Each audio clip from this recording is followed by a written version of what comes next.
ക്രിസ്തുവിലുള്ള പുതിയ മനുഷ്യൻ. എഫേസ്യ ലേഖനം 4-ാം അധ്യായം 22 മുതൽ 24 വരെയുള്ള വാക്യങ്ങൾ. മുമ്പിലത്തെ നടപ്പ് സംബന്ധിച്ച് ചതിമോഹങ്ങളാൽ വഷളായി പോകുന്ന പഴയ മനുഷ്യനെ ഉപേക്ഷിച്ച് നിങ്ങളുടെ ഉള്ളിലെ ആത്മാവ് സംബന്ധമായി പുതുക്കം പ്രാപിച്ച് സത്യത്തിന്റെ ഫലമായി നീതിയിലും വിശുദ്ധിയിലും ദൈവാനുരൂപമായി സൃഷ്ടിക്കപ്പെട്ട പുതുമനുഷ്യനെ ധരിച്ചുകൊള്ളുവീൻ. എഫേസ്യ ലേഖനം പൗലോസ് എഴുതുമ്പോൾ എഫേസ്യ വിശ്വാസികളോട് പൗലോസ് പറയുന്നു, പുതിയ മനുഷ്യനെ ധരിക്കുക. പഴയ മനുഷ്യനെ ഉപേക്ഷിച്ച് പുതിയ മനുഷ്യനെ ധരിക്കുക. കേൾക്കുമ്പോൾ വൈരുദ്ധ്യമായി തോന്നും. ഇതേ പൗലോസ് തന്നെയാണ് 2 കൊരിന്ത്യർ 5-ാം അധ്യായം 17-ാം വാക്യത്തിൽ പറഞ്ഞത്, ഒരുവൻ ക്രിസ്തുവിലായാൽ പുതിയ സൃഷ്ടിയായി തീർന്ന ഒരു മനുഷ്യൻ എങ്ങനെയാണ് പഴയ മനുഷ്യനെ ഉപേക്ഷിച്ച് പുതിയ മനുഷ്യനെ ധരിക്കുവാൻ കഴിയുന്നത്? അതൊരു പ്രവൃത്തിയായിത്തീരില്ലേ? വിശ്വാസത്താലല്ലേ രക്ഷ? കൃപയാൽ വിശ്വാസത്താൽ നാം രക്ഷിക്കപ്പെട്ടു എങ്കിൽ പുതിയ മനുഷ്യനെ ധരിച്ച് പഴയ മനുഷ്യനെ ഉപേക്ഷിക്കുക എന്ന് വരുമ്പോൾ അത് നമ്മുടെ പ്രവൃത്തിയായിത്തീരില്ലേ? അവിടെയാണ് നമ്മുടെ വ്യക്തിത്വത്തെക്കുറിച്ചുള്ള തിരിച്ചറിവ് നാം പ്രാപിക്കേണ്ടത്. നമ്മിൽ 3 ഘടകങ്ങളുണ്ട്. നമുക്കൊരാത്മാവുണ്ട്, നമുക്കൊരു പ്രാണനുണ്ട്, നമുക്കൊരു ശരീരമുണ്ട്. 1 തെസ്സലോനിക്കർ 5-ാം അധ്യായം 23-ാം വാക്യത്തിൽ അത് വിശദീകരിക്കുന്നു. ഉൽപ്പത്തി പുസ്തകം 2-ാം അധ്യായം 7-ാം വാക്യത്തിലും മനുഷ്യനെ ദൈവം സൃഷ്ടിച്ച സന്ദർഭത്തിൽ അവനെ നിലത്തെ പൊടി കൊണ്ടുണ്ടാക്കിയിട്ട് അവന്റെ മൂക്കിൽ ജീവശ്വാസം ഊതി മനുഷ്യൻ ജീവനുള്ള ദേഹിയായി തീർന്നു. അവിടെ തന്നെ 3 ഘടകങ്ങൾ നമുക്ക് കാണുവാൻ കഴിയുന്നു. മനുഷ്യന്റെ ആത്മാവ്, മനുഷ്യന്റെ പ്രാണൻ, മനുഷ്യന്റെ ശരീരം. ഒരുവൻ ക്രിസ്തുവിലാകുമ്പോൾ അവൻ എവിടെയാണ് പുതിയ സൃഷ്ടിയായി തീരുന്നത്? അവന്റെ ആത്മാവിലാകുന്നു. യേശുവിനെ രക്ഷകനായി സ്വീകരിക്കുന്ന സന്ദർഭത്തിൽ ആ നിമിഷത്തിൽ തന്നെ 1 കൊരിന്ത്യർ 12-ാം അധ്യായം അതിന്റെ 3-ാം വാക്യത്തിന്റെ 2-ാം ഭാഗം, അതിന്റെ അടിസ്ഥാനത്തിൽ പരിശുദ്ധാത്മാവ് അവന്റെ ആത്മാവിൽ വന്ന് അവന്റെ ആത്മാവിന് ജീവൻ കൊടുക്കുന്നു. ഉറക്കാവസ്ഥയിലായിപ്പോയ അവന്റെ ആത്മാവ്, അല്ലെങ്കിൽ ഉൽപ്പത്തി പുസ്തകത്തിലെ വാക്യത്തിന്റെ അടിസ്ഥാനത്തിൽ മരിച്ചുപോയ ആത്മാവ്, ആ ആത്മാവിന് പരിശുദ്ധാത്മാവിനാൽ ജീവൻ ലഭിക്കുന്നു. പരിശുദ്ധാത്മാവിനാൽ അവന്റെ ആത്മാവിന് ജീവൻ ലഭിക്കുമ്പോൾ മനുഷ്യന്റെ ആത്മാവ് പുതിയ സൃഷ്ടിയായി തീരുന്നു. ഒരുവൻ ക്രിസ്തുവിലായാൽ പുതിയ സൃഷ്ടിയായി തീരുന്നു. ഒരു നിമിഷം കൊണ്ട് തന്നെ അവന്റെ ആത്മാവിൽ ക്രിസ്തുവിന്റെ ജീവൻ വരുന്നു. 100% അവന്റെ ആത്മാവ് ക്രിസ്തുവിന്റെ ജീവൻ കൊണ്ട് നിറയുന്നു. 100% അവന്റെ ആത്മാവ് ക്രിസ്തുവിന്റെ നീതി കൊണ്ട് നിറയുന്നു. ഇത് വിശ്വാസത്താൽ സംഭവിക്കുന്ന കാര്യമാണ്, കൃപയാൽ സംഭവിക്കുന്ന കാര്യമാണ്. അവന്റെ ആത്മാവിന് പരിശുദ്ധാത്മാവിനാൽ ജീവൻ ലഭിക്കുന്നു. മനുഷ്യന്റെ ആത്മാവ്, യേശുവിനെ സ്വീകരിച്ച വ്യക്തിയുടെ മനുഷ്യാത്മാവ് ഒരു നിമിഷം കൊണ്ട് പുതിയ സൃഷ്ടിയായിത്തീരുന്നു. യാതൊരു അധ്വാനവും കൂടാതെ, യാതൊരു നേർച്ചകളും കാഴ്ചകളും കൂടാതെ ഒരൊറ്റ നിമിഷം കൊണ്ട് അവന്റെ ആത്മാവ് പുതിയ സൃഷ്ടിയായിത്തീരുന്നു. പുതിയ സൃഷ്ടിയായി തീർന്ന ആത്മാവ്, ആ ആത്മാവിൽ നിന്ന് ക്രിസ്തുവിന്റെ ജീവൻ നമ്മുടെ പ്രാണനിലേക്കും നമ്മുടെ ശരീരത്തിലേക്കും വ്യാപരിക്കേണ്ടത് ആവശ്യമാണ്. അവിടെ നമ്മുടെ പ്രാണനിലും ശരീരത്തിലും മാറ്റങ്ങൾ ആവശ്യമാണ്. പ്രാണനിൽ രൂപാന്തരീകരണം ആവശ്യമാണ്. പ്രാണനിൽ മാറ്റങ്ങൾ ആവശ്യമാണ്. അതേപോലെ തന്നെ നമ്മുടെ ശരീരം ആത്മാവിന്റെ അധീനതയിൽ വരേണ്ടത് ആവശ്യമാണ്. അതാണ് പൗലോസ് എഫേസ്യ ലേഖനം 4-ാം അധ്യായം 24-ാമത്തെ വാക്യത്തിൽ പറയുന്നത്, പുതിയ മനുഷ്യനെ ധരിച്ചുകൊള്ളുവീൻ. പഴയ മനുഷ്യനെ ഉപേക്ഷിച്ച് പുതിയ മനുഷ്യനെ ധരിക്കുക. അതൊരു പ്രവൃത്തിയല്ല, അതും കൃപയാൽ തന്നെയാണ് സംഭവിക്കുന്നത്. എന്നാൽ അവിടെ നമ്മുടെ മനഃപൂർവ്വമാകുന്ന സഹകരണം ആവശ്യമാണ്. നമ്മുടെ സഹകരണം കൂടാതെ പരിശുദ്ധാത്മാവിന് നമ്മുടെ പ്രാണനിലും നമ്മുടെ ശരീരത്തിലും പ്രവർത്തിക്കുവാൻ കഴിയില്ല. ഒരു നിമിഷം കൊണ്ട് നമ്മുടെ ആത്മാവ് പുതിയ സൃഷ്ടിയായി തീർന്നു എങ്കിൽ പോലും നമ്മുടെ പ്രാണനിലും നമ്മുടെ ശരീരത്തിലുമുള്ള മാറ്റങ്ങൾക്ക് വേണ്ടി നമ്മുടെ സഹകരണം ആവശ്യമാണ്. നമ്മുടെ സഹകരണം പരിശുദ്ധാത്മാവിനോട് ചേർന്നുള്ള നമ്മുടെ പ്രവർത്തനം, പരിശുദ്ധാത്മാവിനോട് വിധേയപ്പെട്ട് നാം പരിശുദ്ധാത്മാവിനോട് സഹകരിക്കുമ്പോൾ ആ രൂപാന്തരീകരണം നമ്മുടെ പ്രാണനിൽ സംഭവിക്കുവാനിടവരും. നമ്മുടെ ശരീരം ആത്മാവിന്റെ അധീനതയിൽ വരുവാനിടവരും. ആദ്യമായി നമുക്ക് ശരീരത്തെക്കുറിച്ച് ചില ചിന്തകൾ പങ്കുവയ്ക്കാം. നമ്മുടെ ശരീരം ഒരു അത്ഭുതമാണ്. ശരീരത്തിന് വിവിധ പേരുകൾ ബൈബിൾ രേഖപ്പെടുത്തിയിട്ടുണ്ട്. 2 കൊരിന്ത്യർ അതിന്റെ 5-ാമത്തെ അധ്യായം 1-ാമത്തെ വാക്യത്തിലേക്ക് പോവുകയാണെങ്കിൽ അവിടെ കൂടാരമായ ഞങ്ങളുടെ ഭൗമഭവനം അഴിഞ്ഞുപോയാൽ കൈപ്പണിയില്ലാത്ത നിത്യഭവനമായി ദൈവത്തിന്റെ ദാനമായ ഒരു കെട്ടിടം ഞങ്ങൾക്ക് സ്വർഗത്തിലുണ്ടെന്ന് അറിയുന്നു എന്ന് രേഖപ്പെടുത്തിയിരിക്കുന്നു. അവിടെ ശരീരത്തെ കൂടാരം എന്ന് വിളിച്ചിരിക്കുന്നു, ടെന്റ് എന്ന് വിളിച്ചിരിക്കുന്നു. മറ്റൊരു പേര് അവിടെ നമുക്ക് കാണുവാൻ കഴിയുന്നത് എർത്ത്ലി ഹൗസ്, മണ്ണുകൊണ്ടുണ്ടാക്കിയ വീട്. ഈ രണ്ട് പേരുകൾ നമുക്കവിടെ കാണുവാൻ കഴിയുന്നു. എന്നാൽ ഈ ശരീരത്തിന് മാറ്റം സംഭവിക്കും, നിത്യമായ മാറ്റം സംഭവിക്കും, നിത്യമായ രൂപാന്തരീകരണം സംഭവിക്കും. അത് തേജസ്കരിക്കപ്പെടുവാൻ പോകുകയാണ്. അത് നടക്കുവാൻ പോകുന്നതിനെക്കുറിച്ച് റോമാലേഖനം 8-ാമത്തെ അധ്യായത്തിൽ രേഖപ്പെടുത്തിയിട്ടുണ്ട്. ആ ശരീരത്തിന്റെ വീണ്ടെടുപ്പ് റോമാലേഖനം 8:23 രേഖപ്പെടുത്തിയിരിക്കുന്നു. ആ വീണ്ടെടുപ്പ് ഇതുവരെയും നടന്നിട്ടില്ല. ആ വീണ്ടെടുപ്പ് നടന്നിട്ടില്ലാതിരിക്കുന്നതിനാൽ ഇത് ഇപ്പോൾ മണ്ണുകൊണ്ടുള്ള ഒരു വീടിന് സമാനമാകുന്നു, ഒരു കൂടാരത്തിന് സമാനമാകുന്നു. ഒരിക്കൽ നാം ഈ കൂടാരം വിട്ടുപോകേണ്ടത് ആവശ്യമാണ്. പഴയ നിയമത്തിൽ കാണുന്ന ടെന്റ്, ആ ടെന്റ് ദൈവത്തിന്റെ മഹിമ ടെന്റിന്റെ മുകളിൽ നിന്ന് ഉയരുമ്പോൾ മഹിമ യാത്ര ചെയ്യുന്ന ഇടത്തേക്ക് കൂടാരം മാറ്റിയടിക്കേണ്ടത് ആവശ്യമാണ്. എന്നതുപോലെ ഈ കൂടാരം വിട്ട് നാം നമ്മുടെ നിത്യ ഭവനത്തിലേക്ക് പോകും. ഇത് മണ്ണുകൊണ്ടുള്ള വീടാകുന്നതിനാൽ ഈ ശരീരത്തിൽ മണ്ണുണ്ട്. മണ്ണിനെ കുറിച്ചുള്ള പരാമർശം നമുക്ക് ഉൽപ്പത്തി പുസ്തകത്തിലും കാണുവാൻ കഴിയുന്നു. നിലത്തെ പൊടി കൊണ്ട്, അത് പറുദീസയിലെ മണ്ണല്ല, പറുദീസയ്ക്ക് പുറത്തുള്ള നിലത്തെ പൊടി കൊണ്ടാണ് മനുഷ്യനെ സൃഷ്ടിച്ചത്. നിലത്തെ പൊടി കൊണ്ട് മനുഷ്യനെ സൃഷ്ടിച്ചത് കൊണ്ടാണ് മനുഷ്യനിൽ പൊടിയുടെ സ്വഭാവം വരുമ്പോൾ, മണ്ണിന്റെ സ്വഭാവം വരുമ്പോൾ, ആ മണ്ണിന്റെ സ്വഭാവത്തെ പാമ്പിന് വളരെ ഇഷ്ടമാണ്. പാമ്പിനെ ദൈവം ശപിക്കുന്ന സന്ദർഭത്തിൽ നീ നിലത്തെ പൊടി തിന്നും എന്ന് ദൈവത്തിന്റെ വചനത്തിൽ രേഖപ്പെടുത്തിയിരിക്കുന്നു. നിലത്തെ പൊടി പാമ്പ് തിന്നും എങ്കിൽ മനുഷ്യ ശരീരത്തിൽ പൊടിയുടെ സ്വഭാവം വരുമ്പോൾ, മണ്ണിന്റെ രീതികൾ വരുമ്പോൾ, മണ്ണിന്റെ രീതി തിന്നുവാൻ വേണ്ടി ദുരാത്മാവിന്റെ സ്വാധീനം വരുവാൻ സാധ്യതയുണ്ട്. ഇത് മണ്ണിന്റെ സ്വാധീനമുള്ള ശരീരമാണ്. മണ്ണിന്റെ സ്വാധീനം നീങ്ങിപ്പോകുന്നതുവരെയും ഈ ശരീരത്തെ നാം അധീനതയിൽ കൊണ്ടുവരേണ്ടത് ആവശ്യമാണ്. രൂപാന്തരപ്പെട്ട ശരീരം, തേജസ്കരിക്കപ്പെട്ട ശരീരം, ആ ശരീരം നമുക്ക് ലഭ്യമാകുന്ന സന്ദർഭത്തിൽ നൊടിനേരം കൊണ്ട് ഉയർത്തെഴുന്നേൽപ്പിൽ നമുക്ക് ആ ശരീരം ലഭ്യമാകും. ആ ശരീരം നമുക്ക് ലഭ്യമാകുന്ന നിമിഷം മുതൽ പിന്നെ നമുക്ക് വിശപ്പില്ല, ദാഹമില്ല. നമ്മുടെ ശരീരം സ്വർഗീയ ശരീരമായി തീരും. ഇന്ന് ഈ ശരീരം വസ്തു സംബന്ധമായി സ്വാധീനമുള്ള ശരീരമാണ്. ഇതൊരു വസ്തുവാണ്. വസ്തുലോകത്തിലാണ് നാം ജീവിക്കുന്നത്. ഈ ശരീരവും ഒരു വസ്തുവാണ്. എന്നാൽ സ്വർഗീയമാകുന്ന ശരീരം വസ്തുരഹിതമാകുന്ന ഒരവസ്ഥയിലേക്ക് മാറ്റപ്പെടുമെന്നാണ് നമുക്ക് മനസ്സിലാക്കുവാൻ കഴിയുന്നത്. അവിടെ ദാഹമില്ല, വിശപ്പില്ല. സ്വർഗീയമാകുന്ന സന്തോഷങ്ങളും സൗഭാഗ്യങ്ങളും അനുഭവിക്കുവാൻ തക്കവണ്ണം തേജസ്കരിക്കപ്പെട്ട ശരീരം ഒരിക്കൽ നമുക്ക് ലഭിക്കുവാൻ പോകുന്നു. അതിന്ന് വരെയും നമുക്ക് ലഭിച്ചിട്ടില്ലാത്തതിനാൽ ഈ ശരീരത്തിൽ ഇന്നും മണ്ണിന്റെ സ്വാധീനമുണ്ട്. ഈ ശരീരം ഇന്നും കൂടാരമാണ്. ഈ ശരീരത്തെ ആത്മാവിന്റെ അധീനതയിൽ കൊണ്ടുവരുവാൻ നമുക്ക് ബാധ്യതയുണ്ട്. അവിടെ നാം പരിശുദ്ധാത്മാവിനോട് സഹകരിക്കേണ്ടത് ആവശ്യമാണ്. പരിശുദ്ധാത്മാവിനോട് നാം ചേർന്ന് നിൽക്കേണ്ടത് ആവശ്യമാണ്. എങ്കിൽ മാത്രമേ നമുക്ക് നമ്മുടെ ശരീരത്തെ പരിശുദ്ധാത്മാവിന്റെ അധീനതയിൽ കൊണ്ടുവരുവാൻ കഴിയുകയുള്ളൂ. 2 കൊരിന്ത്യർ 4-ാം അധ്യായം 16-ാമത്തെ വാക്യത്തിലും ശരീരത്തിന് മറ്റൊരു പേർ നമുക്ക് കാണുവാൻ കഴിയുന്നുണ്ട്. അതുകൊണ്ട് ഞങ്ങൾ അധൈര്യപ്പെടാതെ ഞങ്ങളുടെ പുറമെയുള്ള മനുഷ്യൻ, ശരീരത്തെ പുറമെയുള്ള മനുഷ്യൻ എന്ന് വിളിച്ചിരിക്കുന്നു, ഔട്ടർ മാൻ. പുറമെയുള്ള മനുഷ്യൻ ക്ഷയിച്ചു പോകുന്നു എങ്കിലും ഞങ്ങളുടെ അകമയുള്ളവൻ നാൾക്കുനാൾ പുതുക്കം പ്രാപിക്കുന്നു. പുറമെയുള്ള മനുഷ്യൻ, ഈ ഔട്ടർ ബോഡി, ഈ ഔട്ടർ മാൻ, ഈ ഔട്ടർ മാൻ എന്ന് അവിടെ പറഞ്ഞിരിക്കുന്നതിനാൽ തന്നെ നമുക്കൊരു ഇന്നർ മാൻ ഉണ്ട്, നമുക്കൊരു അകത്തെ മനുഷ്യനുണ്ട്. അകമയുള്ള മനുഷ്യനെ കുറിച്ച് പത്രോസിന്റെ ലേഖനത്തിൽ രേഖപ്പെടുത്തിയിരിക്കുന്നത് ഗൂഢമനുഷ്യനെന്നാണ്. ഗൂഢമനുഷ്യനെന്നാണ് ഇന്നർ മാനെ അവിടെ വിളിച്ചിരിക്കുന്നത്. പുറത്തെ മനുഷ്യനേക്കാൾ സൗന്ദര്യം വർദ്ധിക്കേണ്ടത് അകമയുള്ള മനുഷ്യനാണ്. അകമയുള്ള മനുഷ്യന്റെ സൗന്ദര്യത്തിലാണ് നാം ശ്രദ്ധ കേന്ദ്രീകരിക്കേണ്ടത്. പുറമെയുള്ള മനുഷ്യൻ ഒരു ദിവസം കൂടാരം പോലെ അഴിഞ്ഞു പോകുവാനിട വരും. എന്നാൽ പലരും പുറമെയുള്ള മനുഷ്യന് വേണ്ടിയാണ് ഇന്ന് ജീവിക്കുന്നത്.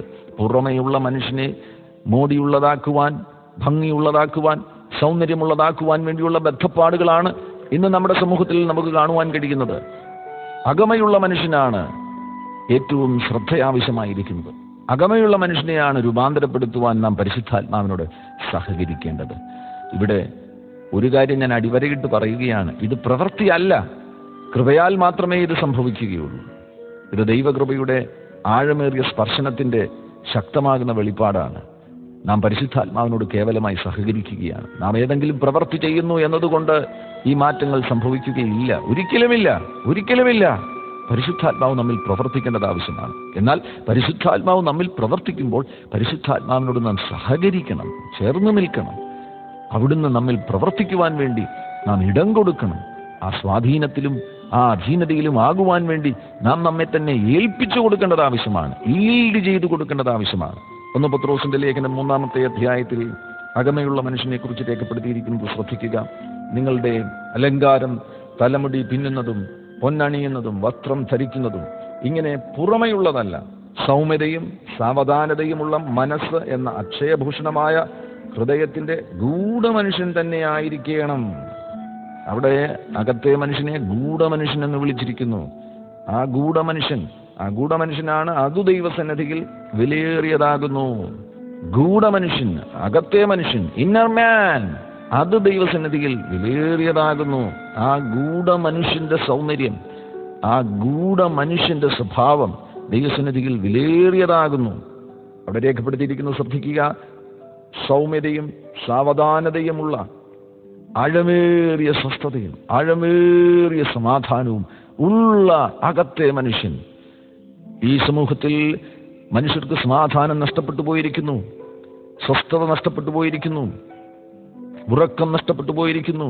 ഗുണമേന്മയുള്ള ജീവിതം നയിക്കുവാൻ പലർക്കും കഴിയുന്നില്ല. പുറമെയുള്ള മനുഷ്യന് സൗന്ദര്യമുണ്ട് എങ്കിൽ പോലും അകത്തെ മനുഷ്യൻ സംഘർഷപൂരിതമായ ആ അവസ്ഥകളെ നേരിടുകയാണ്. അകത്ത് സ്വസ്ഥതയില്ല, അകത്ത് സമാധാനമില്ല, അകത്ത് ബൈബിളിൽ പറഞ്ഞിരിക്കുന്ന ഗുണമേന്മകൾ കാണുവാൻ കഴിയുന്നില്ല, സൗമ്യത കാണുവാൻ കഴിയുന്നില്ല, സാവധാനത കാണുവാൻ കഴിയുന്നില്ല, സ്വസ്ഥത കാണുവാൻ കഴിയുന്നില്ല. ആഴമേറിയ ദൈവത്തിൻ്റെ സാന്നിധ്യം അകത്തെ മനുഷ്യനിൽ അനുഭവിക്കുവാൻ കഴിയുന്നില്ല. ഗൂഢമനുഷ്യൻ, അകത്തെ മനുഷ്യന്റെ സൗന്ദര്യം വർദ്ധിപ്പിക്കുവാൻ ശ്രദ്ധിക്കുക. പത്രോസിന്റെ ലേഖനത്തിലെ ആ വാക്യം ഇംഗ്ലീഷിൽ incorruptible beauty of a gentle and quiet spirit, gentleness and quietness of your spirit. നമ്മുടെ ആത്മാവിൻ്റെ അകത്ത്, നമ്മുടെ അകത്തെ മനുഷ്യനിൽ, നമ്മുടെ പ്രാണനിൽ ഉള്ള ആഴമേറിയ സ്വസ്ഥത, അസ്വസ്ഥത അനേകർക്ക് പ്രാപിക്കുവാൻ കഴിയാതെ ഇരിക്കുന്നു. പുറമെയുള്ള മനുഷ്യൻ സൗന്ദര്യമുള്ളവനാകുന്നു എങ്കിൽ പോലും, ആരോഗ്യമുള്ളവനാകുന്നു എങ്കിൽ പോലും അകത്തെ മനുഷ്യൻ സംഘർഷങ്ങളെ നേരിടുന്നു. കൊരിന്ത്യ ലേഖനത്തിൽ അതിനാൽ 3 പേരുകൾ, ശരീരത്തിൻ്റെ 3 പേരുകൾ നമുക്ക് കാണുവാൻ കഴിയുന്നു. കൂടാരം എന്ന പേര് കൊരിന്ത്യ ലേഖനത്തിൽ നമുക്ക് കാണുവാൻ കഴിയുന്നു. മണ്ണുകൊണ്ടുള്ള ഭവനം, പുറത്തെ മനുഷ്യൻ, ഈ 3 പേരുകൾ നമുക്ക് കാണുവാൻ കഴിയുന്നു. എന്നാൽ ഗലാത്യ ലേഖനം 5-ാം അധ്യായം 16-17 വാക്യങ്ങളിലൊക്കെ നാം പോകുകയാണെങ്കിൽ ശരീരത്തിന് മറ്റൊരു പേര് കാണുവാൻ കഴിയുന്നു. ജഡം എന്ന പേര് അവിടെ ഉപയോഗിച്ചിരിക്കുന്നു. ഫ്ലഷ് എന്ന വാക്ക് അവിടെ ഉപയോഗിച്ചിരിക്കുന്നു. ആത്മാവിനെ അനുസരിച്ച് നടപ്പിൻ, എന്നാൽ നിങ്ങൾ ജഡത്തിന്റെ മോഹം നിവർത്തിക്കുകയില്ല എന്ന് ഞാൻ പറയുന്നു. ജഡാഭിലാഷം ആത്മാവിനും, ആത്മാഭിലാഷം ജഡത്തിനും വിരോധമായിരിക്കുന്നു. ജഡം എന്ന വാക്ക് അവിടെ ഉപയോഗിച്ചിരിക്കുന്നു. ശരീരം എപ്പോഴാണ് ജഡമായി തീരുന്നത്? ശരീരം ജഡമായി തീരുന്നത് വീണ്ടെടുക്കപ്പെടാത്ത രീതികൾ വീണ്ടും നമ്മിൽ വെളിപ്പെടുമ്പോഴാണ്. രക്ഷിക്കപ്പെട്ട ഒരു ദൈവവൈതലിൽ വീണ്ടും അൺറീജനറേറ്റഡ് നേച്ചേഴ്സ് വെളിപ്പെടുമ്പോൾ ശരീരം ജഡമായി തീരുന്നു. ജഡത്തിന്റെ പ്രവർത്തികൾ ശരീരത്തിലൂടെ വെളിപ്പെടുകയാണ്. Sensual controlled by animal appetites, മൃഗസ്വഭാവങ്ങൾ ശരീരത്തിലൂടെ വെളിപ്പെടുന്നു. ആക്ടിങ് ലൈക്ക് എൻ ആനിമൽ, മൃഗങ്ങളെ പോലെ ശരീരം മൃഗതുല്യമാകുന്ന സ്വഭാവങ്ങൾ വെളിപ്പെടുത്തുന്നു. അൺറീജനറേറ്റഡ് നേച്ചേഴ്സ്, വീണ്ടെടുക്കപ്പെടാത്ത രീതികൾ മനുഷ്യനിലൂടെ പുറത്തു വരികയാണ്. മനുഷ്യനിൽ മണ്ണിന്റെ സ്വാധീനമുള്ളതിനാൽ ആ മണ്ണിന്റെ സ്വാധീനം വീണ്ടെടുക്കപ്പെടാത്ത രീതികളെ പുറപ്പെടുവിക്കുന്നു. ആത്മാവിൽ പുതിയ സൃഷ്ടിയായി തീർന്നു എങ്കിലും ശരീരത്തിൽ ഇപ്പോഴും അൺറീജനറേറ്റഡ് നേച്ചേഴ്സ്, വീണ്ടെടുക്കപ്പെടാത്ത രീതികൾ ശരീരത്തിലൂടെ പുറത്തു വരികയാണ്. ശരീരത്തിന്റെ വീണ്ടെടുപ്പ് റോമർ 8:23 അടിസ്ഥാനത്തിൽ ഇതുവരെ നടന്നിട്ടില്ല. അത് നടക്കുവാൻ പോകുന്നതേയുള്ളൂ. അതിനാൽ ഈ ശരീരത്തിൽ നിന്ന് പുറപ്പെടുന്ന അൺറീജനറേറ്റഡ് നേച്ചേഴ്സ്, ആ നേച്ചേഴ്സിനെ പരിശുദ്ധാത്മാവിന്റെ ശക്തിയാൽ പുറത്താക്കി, ഇല്ലാതെയാക്കി ശരീരത്തെ ആത്മാവിന്റെ അധീനതയിൽ നാം കൊണ്ടുവരേണ്ടതാകുന്നു. ശരീരത്തിന്റെ ഈ നിലവാരത്തിലുള്ള പ്രവൃത്തികൾ വെളിപ്പെടുമ്പോഴാണ് മനുഷ്യൻ ജഡീകനായി തീരുന്നത്. അവനിൽ ജഡം സ്വാധീനം വർദ്ധിപ്പിക്കും, അഥവാ അവന്റെ ഫ്ലഷ് ഡോമിനേറ്റ് ചെയ്യുവാൻ ഇടവരും. അവന്റെ ആത്മാവിനെ പോലും കീഴ്പ്പെടുത്തുന്ന നിലയിൽ അവന്റെ ശരീരം ഡോമിനേറ്റ് ചെയ്യുവാൻ ഇടവരും. അവൻ ജഡീകനായി തീരുന്നു. ജഡത്തിന്റെ പ്രവർത്തികൾ അവനിലൂടെ പുറപ്പെടുകയാണ്. ഗലാത്യ ലേഖനം 5-ാം അധ്യായം 17 മുതലുള്ള വാക്യങ്ങളിൽ ജഡത്തെക്കുറിച്ചുള്ള പരാമർശം നമുക്ക് കാണുവാൻ കഴിയുന്നുണ്ട്. പ്രത്യേകിച്ച് 19 മുതലുള്ള വാക്യങ്ങളിൽ ജഡത്തിന്റെ പ്രവർത്തികളെക്കുറിച്ച് നമുക്ക് കാണുവാൻ കഴിയുന്നുണ്ട്. ദുർനടപ്പ്, അശുദ്ധി, ദുഷ്കാമം, വിഗ്രഹാരാധന, ആഭിചാരം, പക, പിണക്കം, ജാരശങ്ക, ക്രോധം, ശാഠ്യം, ദുന്നപക്ഷം, ഭിന്നത, അസൂയ, മദ്യപാനം, വെറിക്കൂത്ത് മുതലായവ എന്ന് വെളിവാകുന്നു എന്ന് പൗലോസ് ഇവിടെ രേഖപ്പെടുത്തിയിരിക്കുന്നു. ജഡത്തിന്റെ പ്രവർത്തികളുടെ സ്വാധീനം ഇപ്പോഴും ശരീരത്തിൽ ശക്തമായിരിക്കുന്നു. ആ സ്വാധീനത്തിൽ നിന്ന് സ്വാതന്ത്ര്യം ചിലർക്ക് പ്രാപിക്കുവാൻ കഴിയുന്നില്ല. പരിശുദ്ധാത്മാവിന്റെ ശക്തമാകുന്ന അഭിഷേകം നിങ്ങളുടെ ശരീരത്തിലും വ്യാപരിക്കേണ്ടത് ആവശ്യമാണ്. ഇന്നത്തെ ആധുനിക ലോകമെന്ന് പറയുന്നത് ജഡത്തെ വളരെ മൃഗീയമാകുന്ന നിലയിൽ ഉപയോഗിക്കത്തക്കവണ്ണമുള്ള സ്വാധീനങ്ങളും പരീക്ഷകളും വർദ്ധിച്ചിരിക്കുന്ന ഒരു ലോകമാണ് ഇന്നത്തെ ആധുനിക ലോകം. ഇന്നത്തെ കമ്പ്യൂട്ടർ യുഗത്തിൽ പാപം ചെയ്യുവാൻ വേണ്ടി ദൂരെ എങ്ങും പോകേണ്ട കാര്യമില്ല. ഇരിക്കുന്ന മുറിയിലിരുന്നു കൊണ്ട്, അവനായിരിക്കുന്ന അടഞ്ഞ മുറിയിലിരുന്നു കൊണ്ട് അവന് പാപം ചെയ്യുവാൻ കഴിയും. പ്രോണോഗ്രാഫി ഒരു പ്രധാനപ്പെട്ട സംഘർഷമാണ്. കണക്ക് പറയുന്നത് ആയിരക്കണക്കിന്, 10,000-കണക്കിന് ആളുകൾ പ്രോണോഗ്രാഫിക്ക് അടിമകളാകുന്നു. അവർക്കതിൽ നിന്ന് വിമോചനം പ്രാപിക്കുവാൻ കഴിയുന്നില്ല. അറിയാതെ അവരുടെ മെയിലുകൾ ചെക്ക് ചെയ്യുമ്പോൾ നഗ്നചിത്രങ്ങൾ അവരുടെ കമ്പ്യൂട്ടറിന് മുന്നിൽ വരികയാണ്. യൂട്യൂബിലേക്ക് പോകുമ്പോൾ, മറ്റിടങ്ങളിലേക്ക് പോകുമ്പോൾ പ്രോണോഗ്രാഫി അവരെ സ്വാധീനിക്കുന്നു. ജഡത്തിന്റെ അൺറീജനറേറ്റഡ് ആയിട്ടുള്ള നേച്ചേഴ്സ് അവരിലൂടെ വെളിപ്പെടുകയാണ്. അതിൽ നിന്ന് അവർക്ക് സ്വാതന്ത്ര്യമില്ലാതെ പോകുന്നു. അതിന്റെ അടിമകളായി അവർ തീരുകയാണ്. അതേപോലെയുള്ള എത്രയെത്ര വിപത്തുകളെയാണ് ഇന്നത്തെ ആധുനിക മനുഷ്യൻ നേരിടുന്നത്. അവന്റെ കയ്യിലിരിക്കുന്ന മൊബൈൽ ഫോൺസിൽ പോലും അശ്ലീലമാകുന്ന സ്വാധീനങ്ങൾ, ലൈംഗിക ആസക്തി വർദ്ധിപ്പിക്കുന്നത്, അതിൻ്റെ സമ്മർദ്ദങ്ങൾ, അതിൻ്റെ തിരത്തള്ളലുകൾ, തള്ളിക്കയറ്റങ്ങൾ സംഭവിച്ചു കൊണ്ടിരിക്കുമ്പോൾ ഇവിടെയാണ് പരിശുദ്ധാത്മാവിൻ്റെ അധീനതയിൽ ജീവിക്കുവാൻ തയ്യാറാകുന്ന ഒരു വ്യക്തിക്ക് മാത്രമേ വിജയകരമാകുന്ന ഒരു ക്രിസ്തീയ ജീവിതം നയിക്കുവാൻ കഴിയുകയുള്ളൂ. ക്രിസ്തുവിലുള്ള പുതിയ മനുഷ്യനെ അവന് വെളിപ്പെടുത്തുവാൻ കഴിയുകയുള്ളൂ. ഫേസ്ബുക്കിന്റെ സ്വാധീനം വർദ്ധിച്ചുകൊണ്ടിരിക്കുന്നു. ട്വിറ്ററിന്റെ സ്വാധീനം വർദ്ധിച്ചുകൊണ്ടിരിക്കുന്നു. ഫേസ്ബുക്കിൽ കയറുന്ന പലരും സൃഷ്ടിക്കുന്ന പുതിയ ബന്ധങ്ങൾ മുഖാന്തരമായി കുടുംബ ബന്ധങ്ങൾ തകരുന്നു. സ്ത്രീകൾ മറ്റു പുരുഷന്മാരുമായി ഫേസ്ബുക്കിലൂടെ പരിചയപ്പെടുന്നു. അതിന്റെ പരിണിത ഫലമായി ഭർത്താവ് അതറിയുന്നു. കുടുംബത്തിന്റെ അകത്ത് കലഹം വർദ്ധിക്കുന്നു. ഡിവോഴ്സുകൾ സാധാരണമാകുന്നു. എന്താണ് ഇതിന്റെ കാരണം? കണ്ണുകളുടെ മേൽ ജയമില്ല, കൈകളുടെ മേൽ ജയമില്ല, അധരത്തിന്റെ മേൽ ജയമില്ല. അവന്റെ ഇന്ദ്രിയങ്ങളെ അവന് നിയന്ത്രിക്കുവാൻ കഴിയുന്നില്ല. ഇന്ദ്രിയങ്ങളെ പരിശുദ്ധാത്മാവിന്റെ അധീനതയിൽ കൊണ്ടുവരുവാൻ അവന് കഴിയുന്നില്ല. ആത്മാവിൽ അവൻ പുതിയ സൃഷ്ടിയായി തീർന്നു. എന്നാൽ അവന്റെ ശരീരം ആത്മാവിനോട് സഹകരിക്കാത്തതുകൊണ്ട് ദൈവം ആദിയിൽ സൃഷ്ടിച്ചപ്പോൾ ഒരുക്കിയ ക്രമത്തിലേക്ക് ശരീരം വരാതിരിക്കുന്നതിനാൽ ശരീരത്തിന്റെ തിന്മ നിറഞ്ഞ സ്വാധീനം മുഖാന്തരമായി ക്രിസ്തുവിലുള്ള പുതിയ മനുഷ്യനെ അവന് വെളിപ്പെടുത്തുവാൻ കഴിയുന്നില്ല. 1 പത്രോസ് 4-ാം അധ്യായം 2-ാം വാക്യത്തിൽ പത്രോസ് പറയുന്നു, ജഡത്തിൽ കഷ്ടമനുഭവിച്ചവൻ ജഡത്തിൽ ശേഷിച്ചിരിക്കും കാലം ഇനി മനുഷ്യരുടെ മോഹങ്ങൾക്കല്ല ദൈവത്തിന്റെ ഇഷ്ടത്തിനത്രേ ജീവിക്കേണ്ടതിന് പാപം വിട്ടൊഴിഞ്ഞിരിക്കുന്നു. കാമാർത്ഥികളിലും മോഹങ്ങളിലും വീഞ്ഞുകുടിയിലും വെറിക്കൂത്തുകളിലും മദ്യപാനത്തിലും ധർമ്മവിരുദ്ധമായ വിഗ്രഹാരാധനയിലും നടന്ന് ജാതികളുടെ ഇഷ്ടം പ്രവർത്തിച്ചുകൊണ്ട് കാലം പോക്കിയത് മതി. പഴയകാലത്തിൽ നാം ഇതിനൊക്കെ അടിമകളായിരുന്നു. അങ്ങനെ നാം കാലം പോക്കിയിരുന്നു, സമയം നഷ്ടമാക്കിയിരുന്നു. എന്നാൽ ഇന്നും നമ്മെ ഈ സ്വാധീനങ്ങൾ, ഈ നിയന്ത്രണങ്ങൾ നമ്മുടെ മേൽ കർത്തൃത്വം നടത്തുകയാണെങ്കിൽ ദൈവദാസൻ പത്രോസ് പറയുന്നു, കാലം പോക്കിയതു മതി, ഇത്തരത്തിൽ ജീവിച്ചതു മതി. പുതിയ മനുഷ്യനെ ധരിക്കുക. നിങ്ങളുടെ പ്രവർത്തികൾ കൊണ്ടത് അസാധ്യം. എന്നാൽ പരിശുദ്ധാത്മാവിന് സകലവും സാധ്യമാണ്. നിങ്ങളുടെ ഇന്ദ്രിയങ്ങളെ പരിശുദ്ധാത്മാവിന്റെ അധീനതയിൽ കൊണ്ടുവരിക.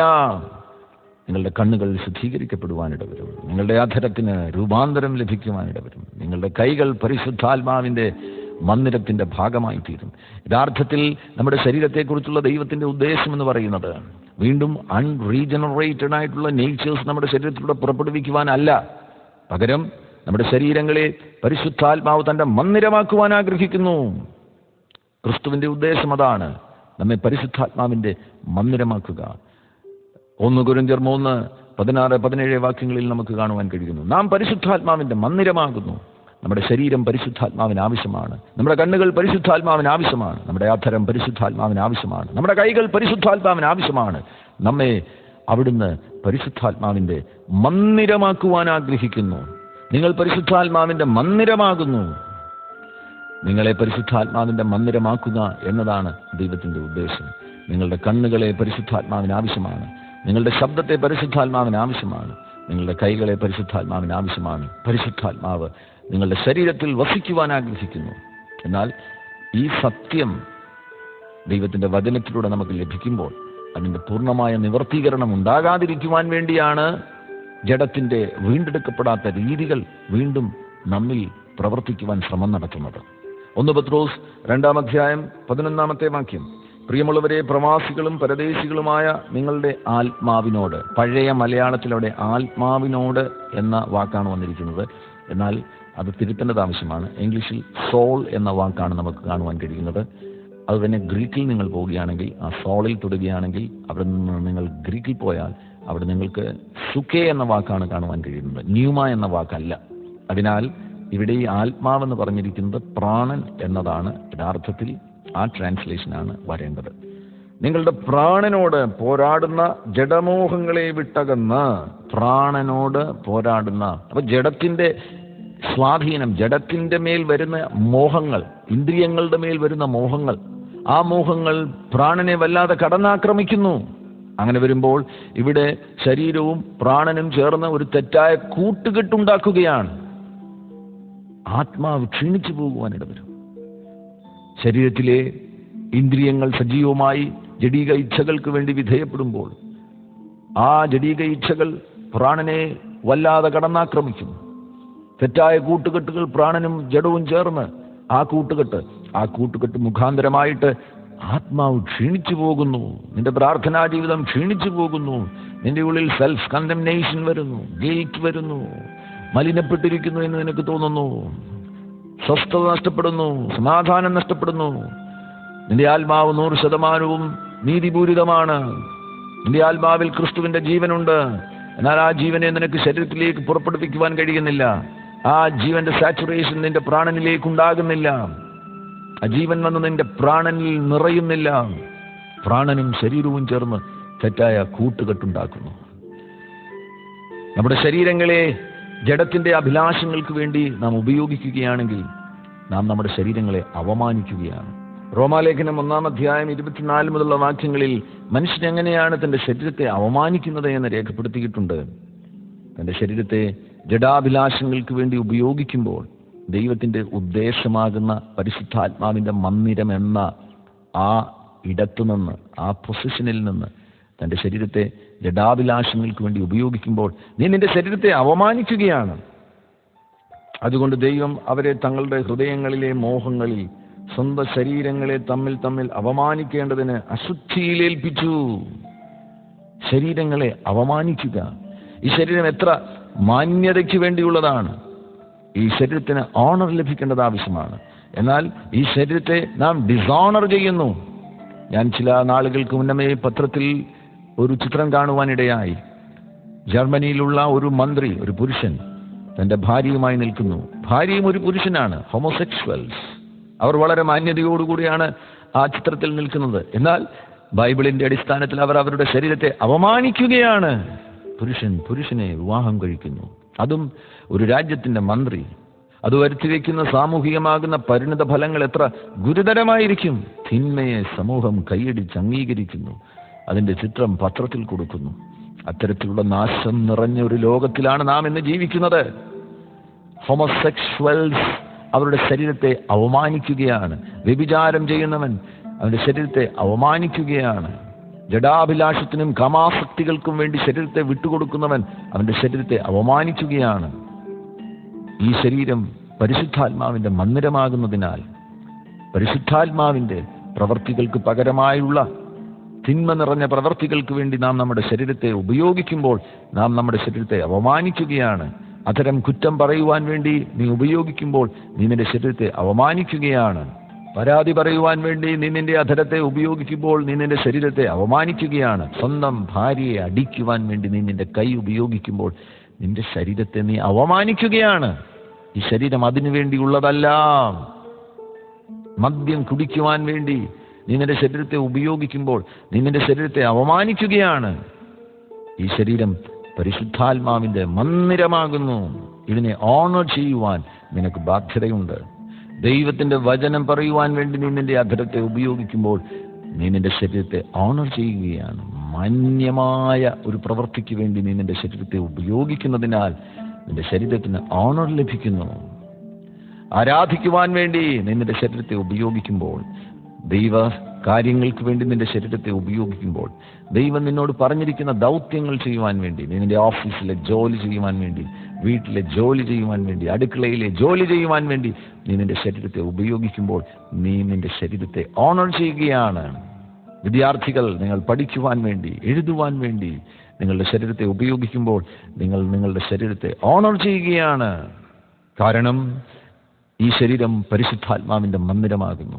1 കൊരിന്ത്യർ 6:13 ശരീരമോ ദുർനടപ്പിനല്ല, കർത്താവിനത്രേ, കർത്താവ് ശരീരത്തിനുമത്രേ. ശരീരം കർത്താവിനും, കർത്താവ് ശരീരത്തിനുമത്രേ. നിന്റെ ശരീരം യേശുവിനുള്ളതാകുന്നു. യേശുവിന്റെ ശരീരമാണ് നിന്റെ ശരീരം. പരിശുദ്ധാത്മാവിന്റെ മന്ദിരമാകുന്നു നിന്റെ ശരീരം. അതാണ് 1 കൊരിന്ത്യർ 6:17 പറയുന്നത്. കർത്താവുമായി പറ്റിച്ചേരുന്നവൻ അവനുമായി ഏകാത്മാവാകുന്നു. നിന്റെ ശരീരം, നിന്റെ പ്രാണൻ, നിന്റെ ആത്മാവ്, ആ നിലയിൽ നിന്റെ പൂർണ്ണ വ്യക്തിത്വത്തിൽ കർത്താവ് ഒന്ന് നിറയുവാൻ ആഗ്രഹിക്കുകയാണ്. യേശു ഒന്ന് നിറയുവാൻ ആഗ്രഹിക്കുന്നു. യേശു ഒന്ന് നിറയുവാൻ ആഗ്രഹിക്കുന്നതിനാൽ യേശു ആഗ്രഹിക്കുന്ന കാര്യങ്ങൾ ചെയ്യുവാൻ വേണ്ടി നീ നിന്റെ ശരീരത്തെ ഉപയോഗിക്കുക. ദൈവരാജ്യത്തിന്റെ വിശാലതയ്ക്ക് വേണ്ടി പരമാവധി നീ നിന്റെ ശരീരത്തെ ഉപയോഗിക്കുക. ദൈവകാര്യങ്ങൾക്ക് വേണ്ടി നീ നിന്റെ ശരീരത്തെ ഉപയോഗിക്കുമ്പോൾ നീ നിന്റെ ശരീരത്തെ ഓണർ ചെയ്യുകയാണ്. ഈ അവസ്ഥയിൽ നിന്ന് ശരീരത്തെ നമുക്ക് എങ്ങനെ പരിശുദ്ധാത്മാവിന്റെ അധീനതയിൽ കൊണ്ടുവരുവാൻ കഴിയും? എന്താണിതിന് പരിഹാരം? 3 പരിഹാര മാർഗങ്ങൾ ദൈവവചനാടിസ്ഥാനത്തിൽ ഞാൻ നിങ്ങളുമായി പങ്കുവയ്ക്കുവാൻ ആഗ്രഹിക്കുന്നു. ഒന്നാമതായിട്ട് റോമാലേഖനം 12:1 രേഖപ്പെടുത്തിയിരിക്കുന്നു. അതുകൊണ്ട് സഹോദരന്മാരെ, ദൈവത്തിന്റെ മനസ്സലിവ് ഓർപ്പിച്ച് ഞാൻ നിങ്ങളെ പ്രബോധിപ്പിക്കുന്നത്, നിങ്ങളുടെ ശരീരങ്ങളെ ജീവനും വിശുദ്ധിയും ദൈവത്തിന് പ്രസാദവുമുള്ള യാഗമായി സമർപ്പിക്കുകയും അവിടെ നിങ്ങളുടെ ശരീരങ്ങളെ ജീവനുള്ള യാഗമായി സമർപ്പിക്കുക. യാഗം എങ്ങനെയാണ് ജീവനുള്ളതായി തീരുന്നത്? സാക്രിഫൈസ് എന്ന് പറയുമ്പോൾ തന്നെ ആ ശരീരങ്ങൾ യാഗപീഠത്തിൽ വെന്തമരേണ്ടത് ആവശ്യമല്ലേ? കത്തി എരിയേണ്ടത് ആവശ്യമല്ലേ? കൊല്ലപ്പെട്ട് കഴിയുമ്പോഴല്ലേ അത് യാഗമായി തീരുന്നത്. പഴയ നിയമത്തിൽ അങ്ങനെയായിരുന്നു. യാഗവസ്തുവിനെ കൊണ്ടുവരുന്നു, യാഗമൃഗത്തെ കൊണ്ടുവരുന്നു, യാഗവസ്തുവിന് അവിടെ ജീവൻ നഷ്ടപ്പെടുന്നു. എന്നാൽ പുതിയ നിയമത്തിലെ യാഗം ജീവനുള്ള യാഗമാണ്. നിങ്ങളുടെ ശരീരം ജീവനുള്ള യാഗമായ അർത്ഥം വളരെ വ്യക്തമാകുന്നു. ഈ ശരീരത്തിന്റെ ഉടമസ്ഥത ഇന്നു മുതൽ യേശുവിനാണ്. നിങ്ങൾ ജീവനോടുകൂടെ ഈ ശരീരത്തിൽ വസിക്കുന്നു എങ്കിൽ പോലും നിങ്ങളുടെ പൂർണ്ണ ഉടമസ്ഥത യേശുവിനുള്ളതാകുന്നു. നിങ്ങളുടെ ശരീരം യേശുവിനുള്ളതാകുന്നു. നിങ്ങളുടെ സ്വന്തമല്ല നിങ്ങളുടെ ശരീരം. നിങ്ങളുടെ ശരീരത്തിന്റെ ഉടമസ്ഥാവകാശം യേശുവിനെ കൈമാറ്റം ചെയ്തിരിക്കുകയാണ്. പഴയ നിയമത്തിൽ യാഗമൃഗത്തെ പാപിയായ മനുഷ്യൻ തന്റെ പാപ വിമോചനത്തിനു വേണ്ടി പുരോഹിതന്റെ അരികിൽ കൊണ്ടുവരുമ്പോൾ പുരോഹിതൻ യാഗമൃഗത്തിന്റെ മേൽ കൈവയ്ക്കുന്ന ആ നിമിഷം മുതൽ ആ യാഗമൃഗം, ആടാകട്ടെ കാളയാകട്ടെ, ആ മൃഗം ആ മനുഷ്യൻ്റെതല്ല, ദൈവത്തിൻ്റെതായിത്തീരുകയാണ്. ഉടമസ്ഥാവകാശം കൈമാറ്റം ചെയ്യപ്പെടുന്നു.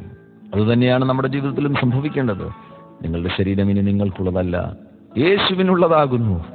നിങ്ങളുടെ കണ്ണുകൾ യേശുവിനുള്ളതാകുന്നു. നിങ്ങളുടെ അധരം യേശുവിനുള്ളതാകുന്നു. നിങ്ങളുടെ കൈകൾ യേശുവിനുള്ളതാകുന്നു. യേശുവിൻ്റെ കൈകളിലേക്ക് നിങ്ങളുടെ ശരീരത്തിൻ്റെ ഉടമസ്ഥാവകാശം കൈമാറ്റം ചെയ്യുക. അതാണ് പ്രഥമമാകുന്ന പരിഹാരമാർഗം. രണ്ടാമത് കൊലോസ്യ ലേഖനം അതിൻ്റെ 3-ാമത്തെ അധ്യായം 5-ാമത്തെ വാക്യത്തിൽ നമുക്ക് കാണുവാൻ കഴിയുന്നു. ശരീരത്തെ മരിപ്പിക്കുക എന്ന വാക്കാണ് അവിടെ ഉപയോഗിച്ചിരിക്കുന്നത്. ആകയാൽ ദുർനടപ്പ്, അശുദ്ധി, അതിരാഗം, ദുർമോഹം, വിഗ്രഹാരാധനയായ അത്യാഗ്രഹം, ഇങ്ങനെ ഭൂമിയിലുള്ള നിങ്ങളുടെ അവയവങ്ങളെ മരിപ്പിപ്പീൻ എന്നതുകൊണ്ട് അർത്ഥമാക്കുന്നത് തിന്മകളോട് നോ പറയുവാനുള്ള ധൈര്യമുള്ളവൻ ആയിത്തീരുന്നു. ശരീരത്തിന്റെ അവയവങ്ങൾ മരിച്ചു കഴിഞ്ഞാൽ പിന്നെ അതിൻ്റെ ചലനശേഷി നഷ്ടപ്പെട്ടു. അതിന് സ്വന്തമായ ഇഷ്ടങ്ങളൊന്നുമില്ല. അതിൻ്റെ ഇഷ്ടങ്ങൾ പ്രദർശിപ്പിക്കുവാൻ തക്കവണ്ണം ആ ശരീരത്തിൽ ജീവൻ വ്യാപരിക്കുന്നില്ല.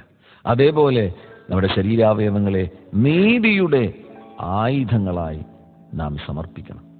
റോമാലേഖനം 6:13 വാക്യം മുതൽ നമുക്ക് കാണുവാൻ കഴിയുന്നുണ്ട്. നിങ്ങളെ തന്നെ മരിച്ചിട്ട് ജീവിക്കുന്നവരായും നിങ്ങളുടെ അവയവങ്ങളെ നീതിയുടെ ആയുധങ്ങളായും ദൈവത്തിന് സമർപ്പിച്ചുകൊള്ളുവീൻ. ശരീരാവയവങ്ങളിൽ മുഴുവൻ നീതിയുടെ സ്വാധീനം വരുമ്പോൾ നമ്മുടെ ശരീരാവയവങ്ങളെ നീതിക്ക് വേണ്ടി നാം ഉപയോഗിക്കുന്നു. തിന്മയോടുള്ള ബന്ധത്തിൽ നമ്മുടെ ശരീരാവയവങ്ങൾ മരിച്ച അവസ്ഥയിലാണ്.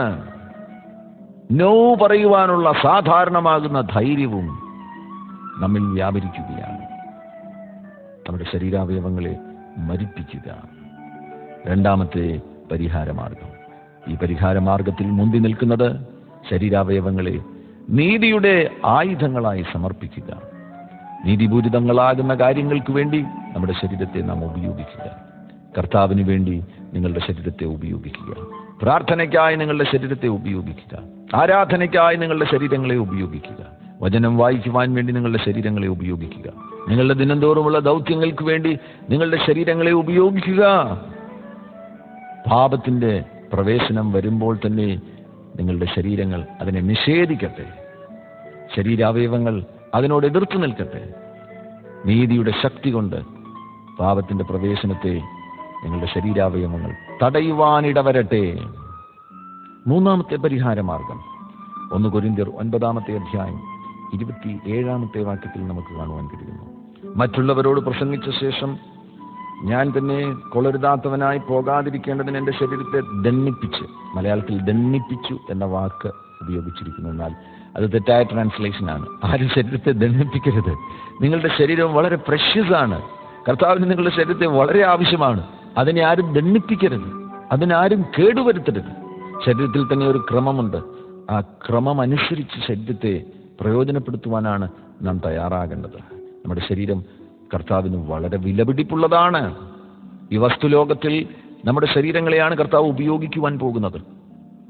പൗലോസ് ഇവിടെ ഉപയോഗിച്ചിരിക്കുന്ന വാക്ക് ഡിസിപ്ലിൻ എന്ന വാക്കാണ്, ശിക്ഷണം എന്ന വാക്കാണ്, ദണ്ഡിപ്പിക്കുക എന്ന വാക്കല്ല.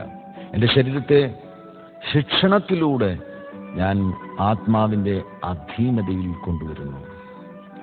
ഇത് റൂൾ ഓഫ് ദ സ്പിരിറ്റ് എന്നിൽ സംഭവിക്കുന്നു. ആത്മാവിൻ്റെ ഭരണം. നമ്മുടെ രാജ്യത്തിൽ തന്നെ ഇന്ത്യയിൽ റൂൾ ഓഫ് ദ ലോ, നിയമത്തിൻ്റെ ഭരണമാണ് ഇന്ത്യയിൽ നമുക്ക് കാണുവാൻ കഴിയുന്നത്. എല്ലാറ്റിൻ്റെയും മുകളിൽ ഇന്ത്യയുടെ കോൺസ്റ്റിറ്റ്യൂഷനാണ്. ഇന്ത്യയിൽ നിയമം ഭരണം നടത്തുന്നു. ഒരു ദൈവ പൈതലിൽ ആത്മാവ് ഭരണം നടത്തുന്നു. Rule of the spirit. നിങ്ങളുടെ ഹ്യൂമൻ സ്പിരിറ്റിൽ, നിങ്ങളുടെ ആത്മാവിൽ തന്നെ പരിശുദ്ധാത്മാവ് വന്നിരിക്കുന്നതിനാൽ ശരീരത്തിൽ പരിശുദ്ധാത്മാവിനാൽ നിങ്ങളുടെ ആത്മാവിൻ്റെ ഭരണം നടക്കുന്നു. നിങ്ങളുടെ ശരീരത്തെ ആത്മാവിൻ്റെ അധീനതയിൽ കൊണ്ടുവരുന്നു. ആത്മാവിൻ്റെ ആവശ്യങ്ങൾക്ക് വേണ്ടി നിങ്ങളുടെ ശരീരങ്ങളെ ആത്മാവ് ഉപയോഗിക്കുന്നു. ആത്മാവിൻ്റെ അധീനതയിലാണ് നിങ്ങളുടെ ശരീരം എങ്കിൽ നിങ്ങളുടെ ശരീരത്തിൻ്റെ ആവശ്യങ്ങളല്ല നിങ്ങളുടെ മുൻഗണന. നിങ്ങളുടെ ആത്മാവിൻ്റെ ആവശ്യമാണ് നിങ്ങളുടെ മുൻഗണന. കിടന്നുറങ്ങുക, ഉറങ്ങുക, ഉറങ്ങുക, ഉറക്കത്തിൽ നിന്ന് എഴുന്നേൽക്കണ്ട എന്ന് നിങ്ങളുടെ ശരീരം പറയും. എന്നാൽ ആത്മാവ് നിങ്ങളോട് പ്രഭാതത്തിൽ തന്നെ ആവശ്യപ്പെടും, എഴുന്നേൽക്കുക, പ്രാർത്ഥിക്കുക, പ്രാർത്ഥിക്കുക. അവിടെ ആത്മാവിൻ്റെ ആവശ്യമാകുന്ന പ്രാർത്ഥന, ആ പ്രാർത്ഥനയെ നടപ്പിലാക്കുവാൻ വേണ്ടി പ്രഭാതത്തിൽ തന്നെ നാം നമ്മുടെ ശരീരത്തെ ഉണർപ്പിച്ച് ആ ആവശ്യം പൂർത്തീകരിക്കുവാൻ വേണ്ടി നമ്മുടെ ശരീരത്തെ നാം ഉപയോഗിക്കുമ്പോഴാണ് ആത്മാവിൻ്റെ അധീനതയിൽ നാം നമ്മുടെ ശരീരത്തെ കൊണ്ടുവരുന്നത്. മറ്റൊരു സന്ദർഭത്തിൽ നമ്മുടെ അധരത്തിന് ഒത്തിരി കുറ്റം പറയുവാനുള്ള ആഗ്രഹം, മറ്റുള്ള ദൈവദാസന്മാരെക്കുറിച്ച്, സഹോദരി സഹോദരന്മാരെക്കുറിച്ച് കുറ്റം പറയുവാൻ വേണ്ടി നമ്മുടെ നാക്ക് ബന്ധപ്പെടുമ്പോൾ, നമ്മുടെ അധരം ബന്ധപ്പെടുമ്പോൾ, ആ അധരത്തെ അതിനനുവദിക്കാതെ ആത്മാവിൻ്റെ ആവശ്യമാകുന്ന അന്യഭാഷ പറയുവാൻ വേണ്ടി നാം നമ്മുടെ അധരത്തെ ഉപയോഗിക്കുമ്പോൾ നമ്മുടെ ശരീരത്തെ നാം ആത്മാവിൻ്റെ അധീനതയിൽ കൊണ്ടുവരുന്നു. റൂൾ ഓഫ് ദ സ്പിരിറ്റ് നമ്മുടെ ജീവിതത്തിൽ പ്രായോഗികമാകുന്നു.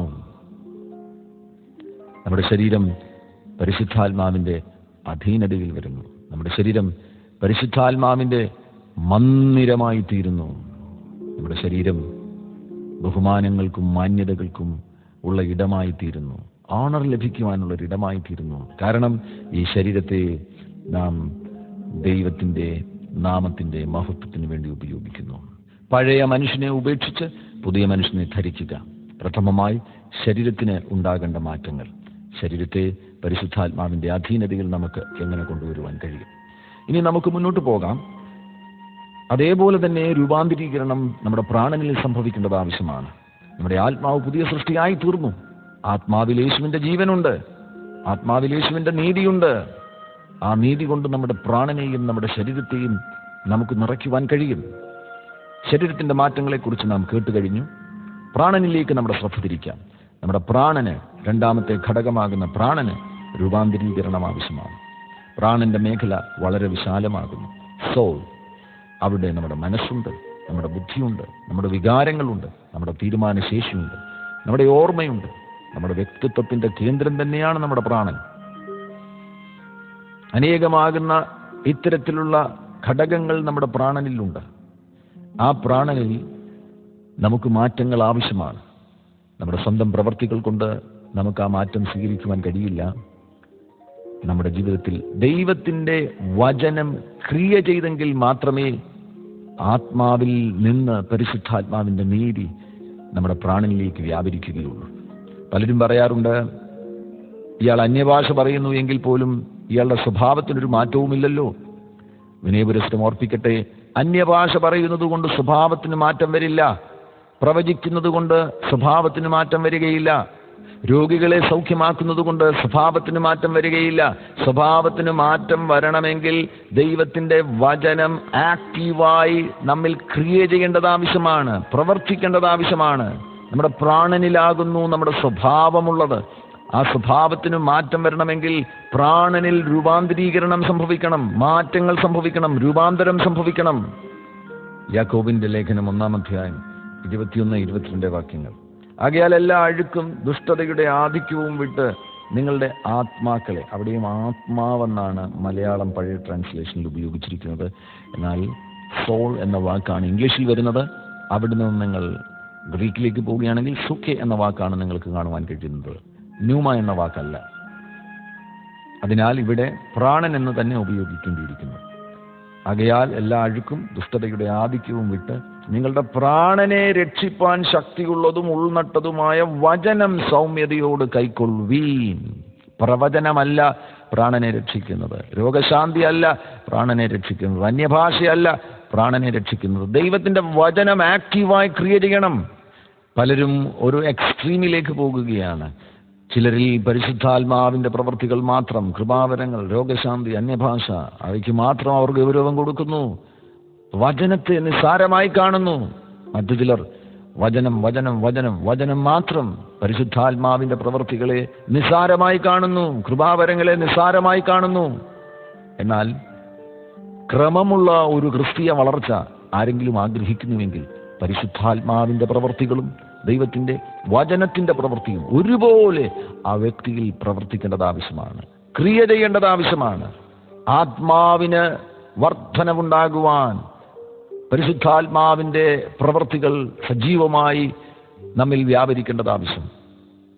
നമ്മുടെ പ്രാണന് രൂപാന്തരീകരണം ഉണ്ടാകുവാൻ, മാറ്റങ്ങൾ ഉണ്ടാകുവാൻ ദൈവത്തിൻ്റെ വചനം ആക്റ്റീവായി നമ്മിൽ ക്രിയ ചെയ്യേണ്ടത് ആവശ്യമാണ്. ദൈവത്തിൻ്റെ വചനത്തിനാണ് നമ്മുടെ പ്രാണനെ രക്ഷിക്കുവാൻ പ്രാപ്തിയുള്ളത്. വചനം നമ്മിൽ ക്രിയ ചെയ്യട്ടെ.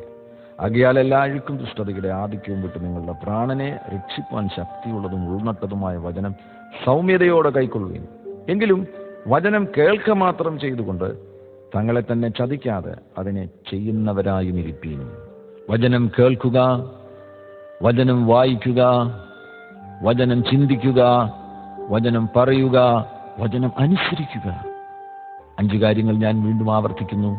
വചനം കേൾക്കുക, വചനം വീണ്ടും വീണ്ടും വീണ്ടും വീണ്ടും വീണ്ടും വീണ്ടും വീണ്ടും വീണ്ടും വീണ്ടും വായിക്കുക, വചനം ചിന്തിക്കുക, ധ്യാനിക്കുക, വചനം മെഡിറ്റേറ്റ് ചെയ്യുക, വീണ്ടും വീണ്ടും വീണ്ടും വീണ്ടും വീണ്ടും വചനം ചിന്തിക്കുക, വചനം പറയുക, കൺഫസ് ചെയ്യുക, ഏറ്റുപറയുക, വചനം അനുസരിക്കുക.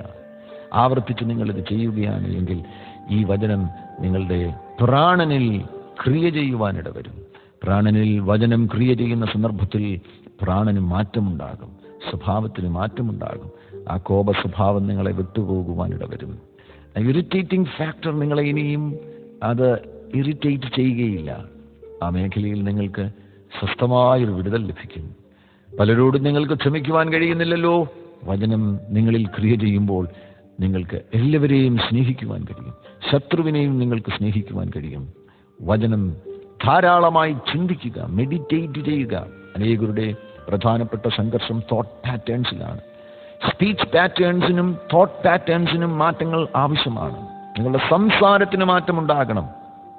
നിങ്ങളുടെ ചിന്താ രീതികൾക്ക് മാറ്റമുണ്ടാകണം. ഏറ്റവും പ്രധാനപ്പെട്ട രണ്ട് മേഖലയാണ് വായും ഹൃദയവും. നിങ്ങളുടെ ആത്മാവ് പുതിയ സൃഷ്ടിയായി തീർന്നിരിക്കുന്നു. നിങ്ങളുടെ വായിക്കും ഹൃദയത്തിനും മാറ്റങ്ങൾ സംഭവിക്കുകയാണ് എങ്കിൽ ക്രിസ്തുവിലുള്ള പുതുമനുഷ്യൻ നിങ്ങളിൽ വെളിപ്പെടുവാൻ പോകുന്നു. നിങ്ങളുടെ അധരം ദൈവത്തിന്റെ വചനം ഏറ്റുപറയുവാൻ വേണ്ടി ഉപയോഗിക്കുക. അവിശ്വാസം പറയുവാൻ വേണ്ടിയല്ല, പരാതി പറയുവാൻ വേണ്ടിയല്ല, കുറ്റം പറയുവാൻ വേണ്ടിയല്ല, മരണത്തെക്കുറിച്ച് പറയുവാൻ വേണ്ടിയുള്ളതല്ല, രോഗത്തെക്കുറിച്ച് ആവർത്തിച്ച് പറയുവാൻ വേണ്ടിയുള്ളതല്ല. ദൈവത്തിന്റെ വചനമേറ്റു പറയുക, വിശ്വാസമേറ്റു പറയുക, ഉയർച്ചയേറ്റു പറയുക, സൗഖ്യമേറ്റു പറയുക, വിടുതലേറ്റു പറയുക. നിങ്ങളുടെ സംസാര രീതി മാറി. സംസാര രീതി മാറുമ്പോൾ നിങ്ങളുടെ ചിന്താരീതിക്കും മാറ്റം സംഭവിക്കും. ചിന്താരീതി ദൈവത്തിന്റെ വചനം കൊണ്ട് നിറയ്ക്കുക. മെഡിറ്റേഷൻസ് ദൈവത്തിന്റെ വചനത്താൽ നിറയ്ക്കുക. ദൈവത്തിന്റെ വചനം ധ്യാനിക്കുവാൻ വേണ്ടി മനഃപൂർവ്വം തയ്യാറാകുക.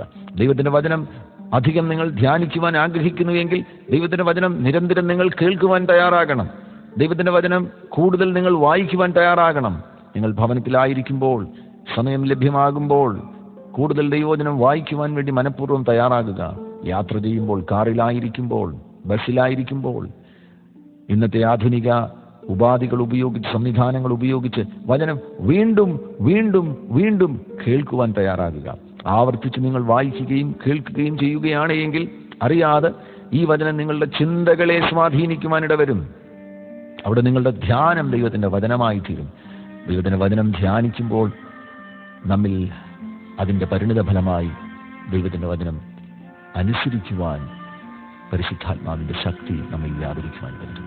നാം ദൈവത്തിന്റെ വചനം അനുസരിക്കുന്നവരായി തീരും. ദൈവത്തിന്റെ വചനം നിങ്ങളിൽ ആക്റ്റീവായി ക്രിയ ചെയ്യുവാനിടവരട്ടെ, വളരെ ശക്തമായി ക്രിയ ചെയ്യുവാനിടവരട്ടെ. ദൈവത്തിന്റെ വചനം മുഖാന്തരമായി നിങ്ങളുടെ സ്വഭാവത്തിന്, നിങ്ങളുടെ മനസ്സിന് മാറ്റം സംഭവിക്കുവാനിടവരും. സങ്കീർത്തനം 23 അതിന്റെ 3-ാമത്തെ വാക്യത്തിൽ മലയാളത്തിൽ അവൻ എൻ്റെ പ്രാണനെ തണുപ്പിക്കുന്നു എന്ന് രേഖപ്പെടുത്തിയിരിക്കുന്നു. ഇംഗ്ലീഷിൽ ഉപയോഗിച്ചിരിക്കുന്ന വാക്ക് he restores my soul. Restoration. നമ്മുടെ പ്രാണന് കേട് സംഭവിച്ചു പോയി. ആദാം പാപം ചെയ്തത് മുഖാന്തരമായി പ്രാണന് കേട് സംഭവിച്ചു പോയി. നമ്മുടെ ജനന സമയത്ത് അമ്മയപ്പന്മാർ തമ്മിലുള്ള വഴക്ക് മുഖാന്തരമായി, അവർ തമ്മിലുള്ള അകൽച്ച മുഖാന്തരമായി നമ്മുടെ പ്രാണന് കേട് സംഭവിച്ചു പോയി. ഫോർമേറ്റീവ് ഇയേഴ്സിൽ ആ 7 വയസ്സുവരെയുള്ള സമയത്ത് നാം ഒരിക്കലും ചിന്തിക്കാത്ത വേദനകളിലൂടെയും വ്യഥകളിലൂടെയും മാതാപിതാക്കൾ മൂലമുള്ള സംഘർഷം മുഖാന്തരമായി മറ്റു പലതരത്തിലും ആ ഫോർമേറ്റീവ് ഇയേഴ്സിൽ നിങ്ങൾ വേദനകളിലൂടെ കടന്നുപോയി. നിങ്ങളുടെ പ്രാണന് കേട് സംഭവിച്ചു പോയി. ആ കേട് സംഭവിച്ചു പോയ പ്രാണനെ റിസ്റ്റോർ ചെയ്യുവാൻ പരിശുദ്ധാത്മാവ് ആഗ്രഹിക്കുന്നു. അതാണ് സങ്കീർത്തനം 23:3 പറയുന്നത്, he restores my soul. Restoration എന്ന വാക്ക്, റിസ്റ്റോർ എന്ന വാക്ക്, അതിന്റെ അർത്ഥം പൂർവ്വസ്ഥിതിയിലാക്കുക, കേടുപാടുകൾ തീർക്കുക, നന്നാക്കുക, പുത്തനാക്കുക, വീണ്ടെടുക്കുക. റോമാലേഖനം 12-ാമത്തെ അധ്യായത്തിലും അതിന്റെ 2-ാമത്തെ വാക്യത്തിൽ നമുക്ക് കാണുവാൻ കഴിയുന്നുണ്ട്, മനസ്സ് പുതുക്കി രൂപാന്തരപ്പെടുകയും ഈ ലോകത്തിന് അനുരൂപമാകാതെ നന്മയും പ്രസാദവും പൂർണ്ണതയുമുള്ള ദൈവഹിതം ഇന്നതെന്ന് തിരിച്ചറിയേണ്ടതിന് മനസ്സ് പുതുക്കി രൂപാന്തരപ്പെടുകയും. ആ പുതുക്കി എന്ന വാക്ക് അതും ഏതാണ്ട് സങ്കീർത്തനത്തിൽ പറഞ്ഞിരിക്കുന്ന റിസ്റ്റോറേഷൻ, റിസ്റ്റോർ എന്ന വാക്കും സമാനമാണ്. Renew and restore. റിന്യൂ എന്ന വാക്കിന്റെയും അർത്ഥം ഏകദേശം മനസ്സ് പുതുക്കി അഥവാ റിനോവേറ്റ് ചെയ്യുക, കേടുപാടുകൾ തീർത്ത് പുതുക്കി പണിയുക. നിങ്ങളുടെ പ്രാണനിൽ നിരവധിയാകുന്ന കേടുപാടുകൾ സംഭവിച്ചു പോയി. കേടുപാടുകൾ തീർത്ത് പുതുക്കി പണിയുക. എവിടെയാണ് കേടുപാടുകൾ വന്നുപോയത്? ഒരാത്മപരിശോധനയ്ക്ക് വിധേയമാക്കുക. നിങ്ങളുടെ പ്രാണനെ ഒന്ന് പരിശോധിച്ച് നോക്കുക. ബാല്യകാലത്തിലെ വേദനകൾ ഇന്നും നിങ്ങളിൽ മുറിവുകളായി ശേഷിക്കുന്നുണ്ടോ? അപ്പനമ്മമാർ തമ്മിലുണ്ടായിരുന്ന സംഘർഷം ഇന്നും നിങ്ങളിൽ കേടുകളായി ശേഷിക്കുന്നുണ്ടോ? ഭാര്യ ഭർത്തൃ ബന്ധത്തിൽ വന്ന അകൽച്ചകൾ, ഫാമിലി സ്ട്രഗിൾസ്, അനേകം കുടുംബങ്ങൾ ഈ ആധുനിക ലോകത്തിൽ സംഘർഷങ്ങളെ നേരിടുന്നു. ദൈവാശ്രയം കുറഞ്ഞുപോയി. വസ്തുലോകത്തിലാണ് നാം ജീവിക്കുന്നത്. എല്ലാവരും വസ്തുക്കളിൽ ആശ്രയിക്കുവാൻ തുടങ്ങുന്നു, വീടിൽ ആശ്രയിക്കുവാൻ തുടങ്ങുന്നു, കാറിൽ ആശ്രയിക്കുവാൻ തുടങ്ങുന്നു, ജോലിയിൽ ആശ്രയിക്കുവാൻ തുടങ്ങുന്നു, പണത്തിൽ ആശ്രയിക്കുവാൻ തുടങ്ങുന്നു. ഇതൊന്നും ഗുണമേന്മയുള്ള ജീവിതത്തെ നൽകിത്തരുവാൻ കഴിയില്ല. പ്രിയമുള്ളവരെ, പരിശുദ്ധാത്മാവിന് മാത്രമേ നിങ്ങൾക്ക് ഗുണമേന്മയുള്ള ജീവിതം നൽകിത്തരുവാൻ കഴിയുകയുള്ളൂ. ഈ വസ്തുക്കളെല്ലാം നമുക്ക് ആവശ്യമാണ്. അവയെ നിങ്ങൾ ഉപയോഗിക്കുക. പരിശുദ്ധാത്മാവിന് വിധേയമായി, പരിശുദ്ധാത്മാവിന്റെ അധീനതയിൽ ജീവിച്ചുകൊണ്ട് ഈ വസ്തുക്കളെ ദൈവരാജ്യ മഹിമയ്ക്ക് വേണ്ടി ഉപയോഗിക്കുക. നിങ്ങളുടെ വ്യക്തിപരമാകുന്ന ആവശ്യങ്ങൾക്ക് വേണ്ടി ഉപയോഗിക്കുക. എന്നാൽ നിങ്ങളുടെ ആശ്രയം ഇതിലായി പോയത് കൊണ്ടാണ് ഇന്ന് നിങ്ങൾ സംഘർഷങ്ങൾ നേരിടുന്നത്.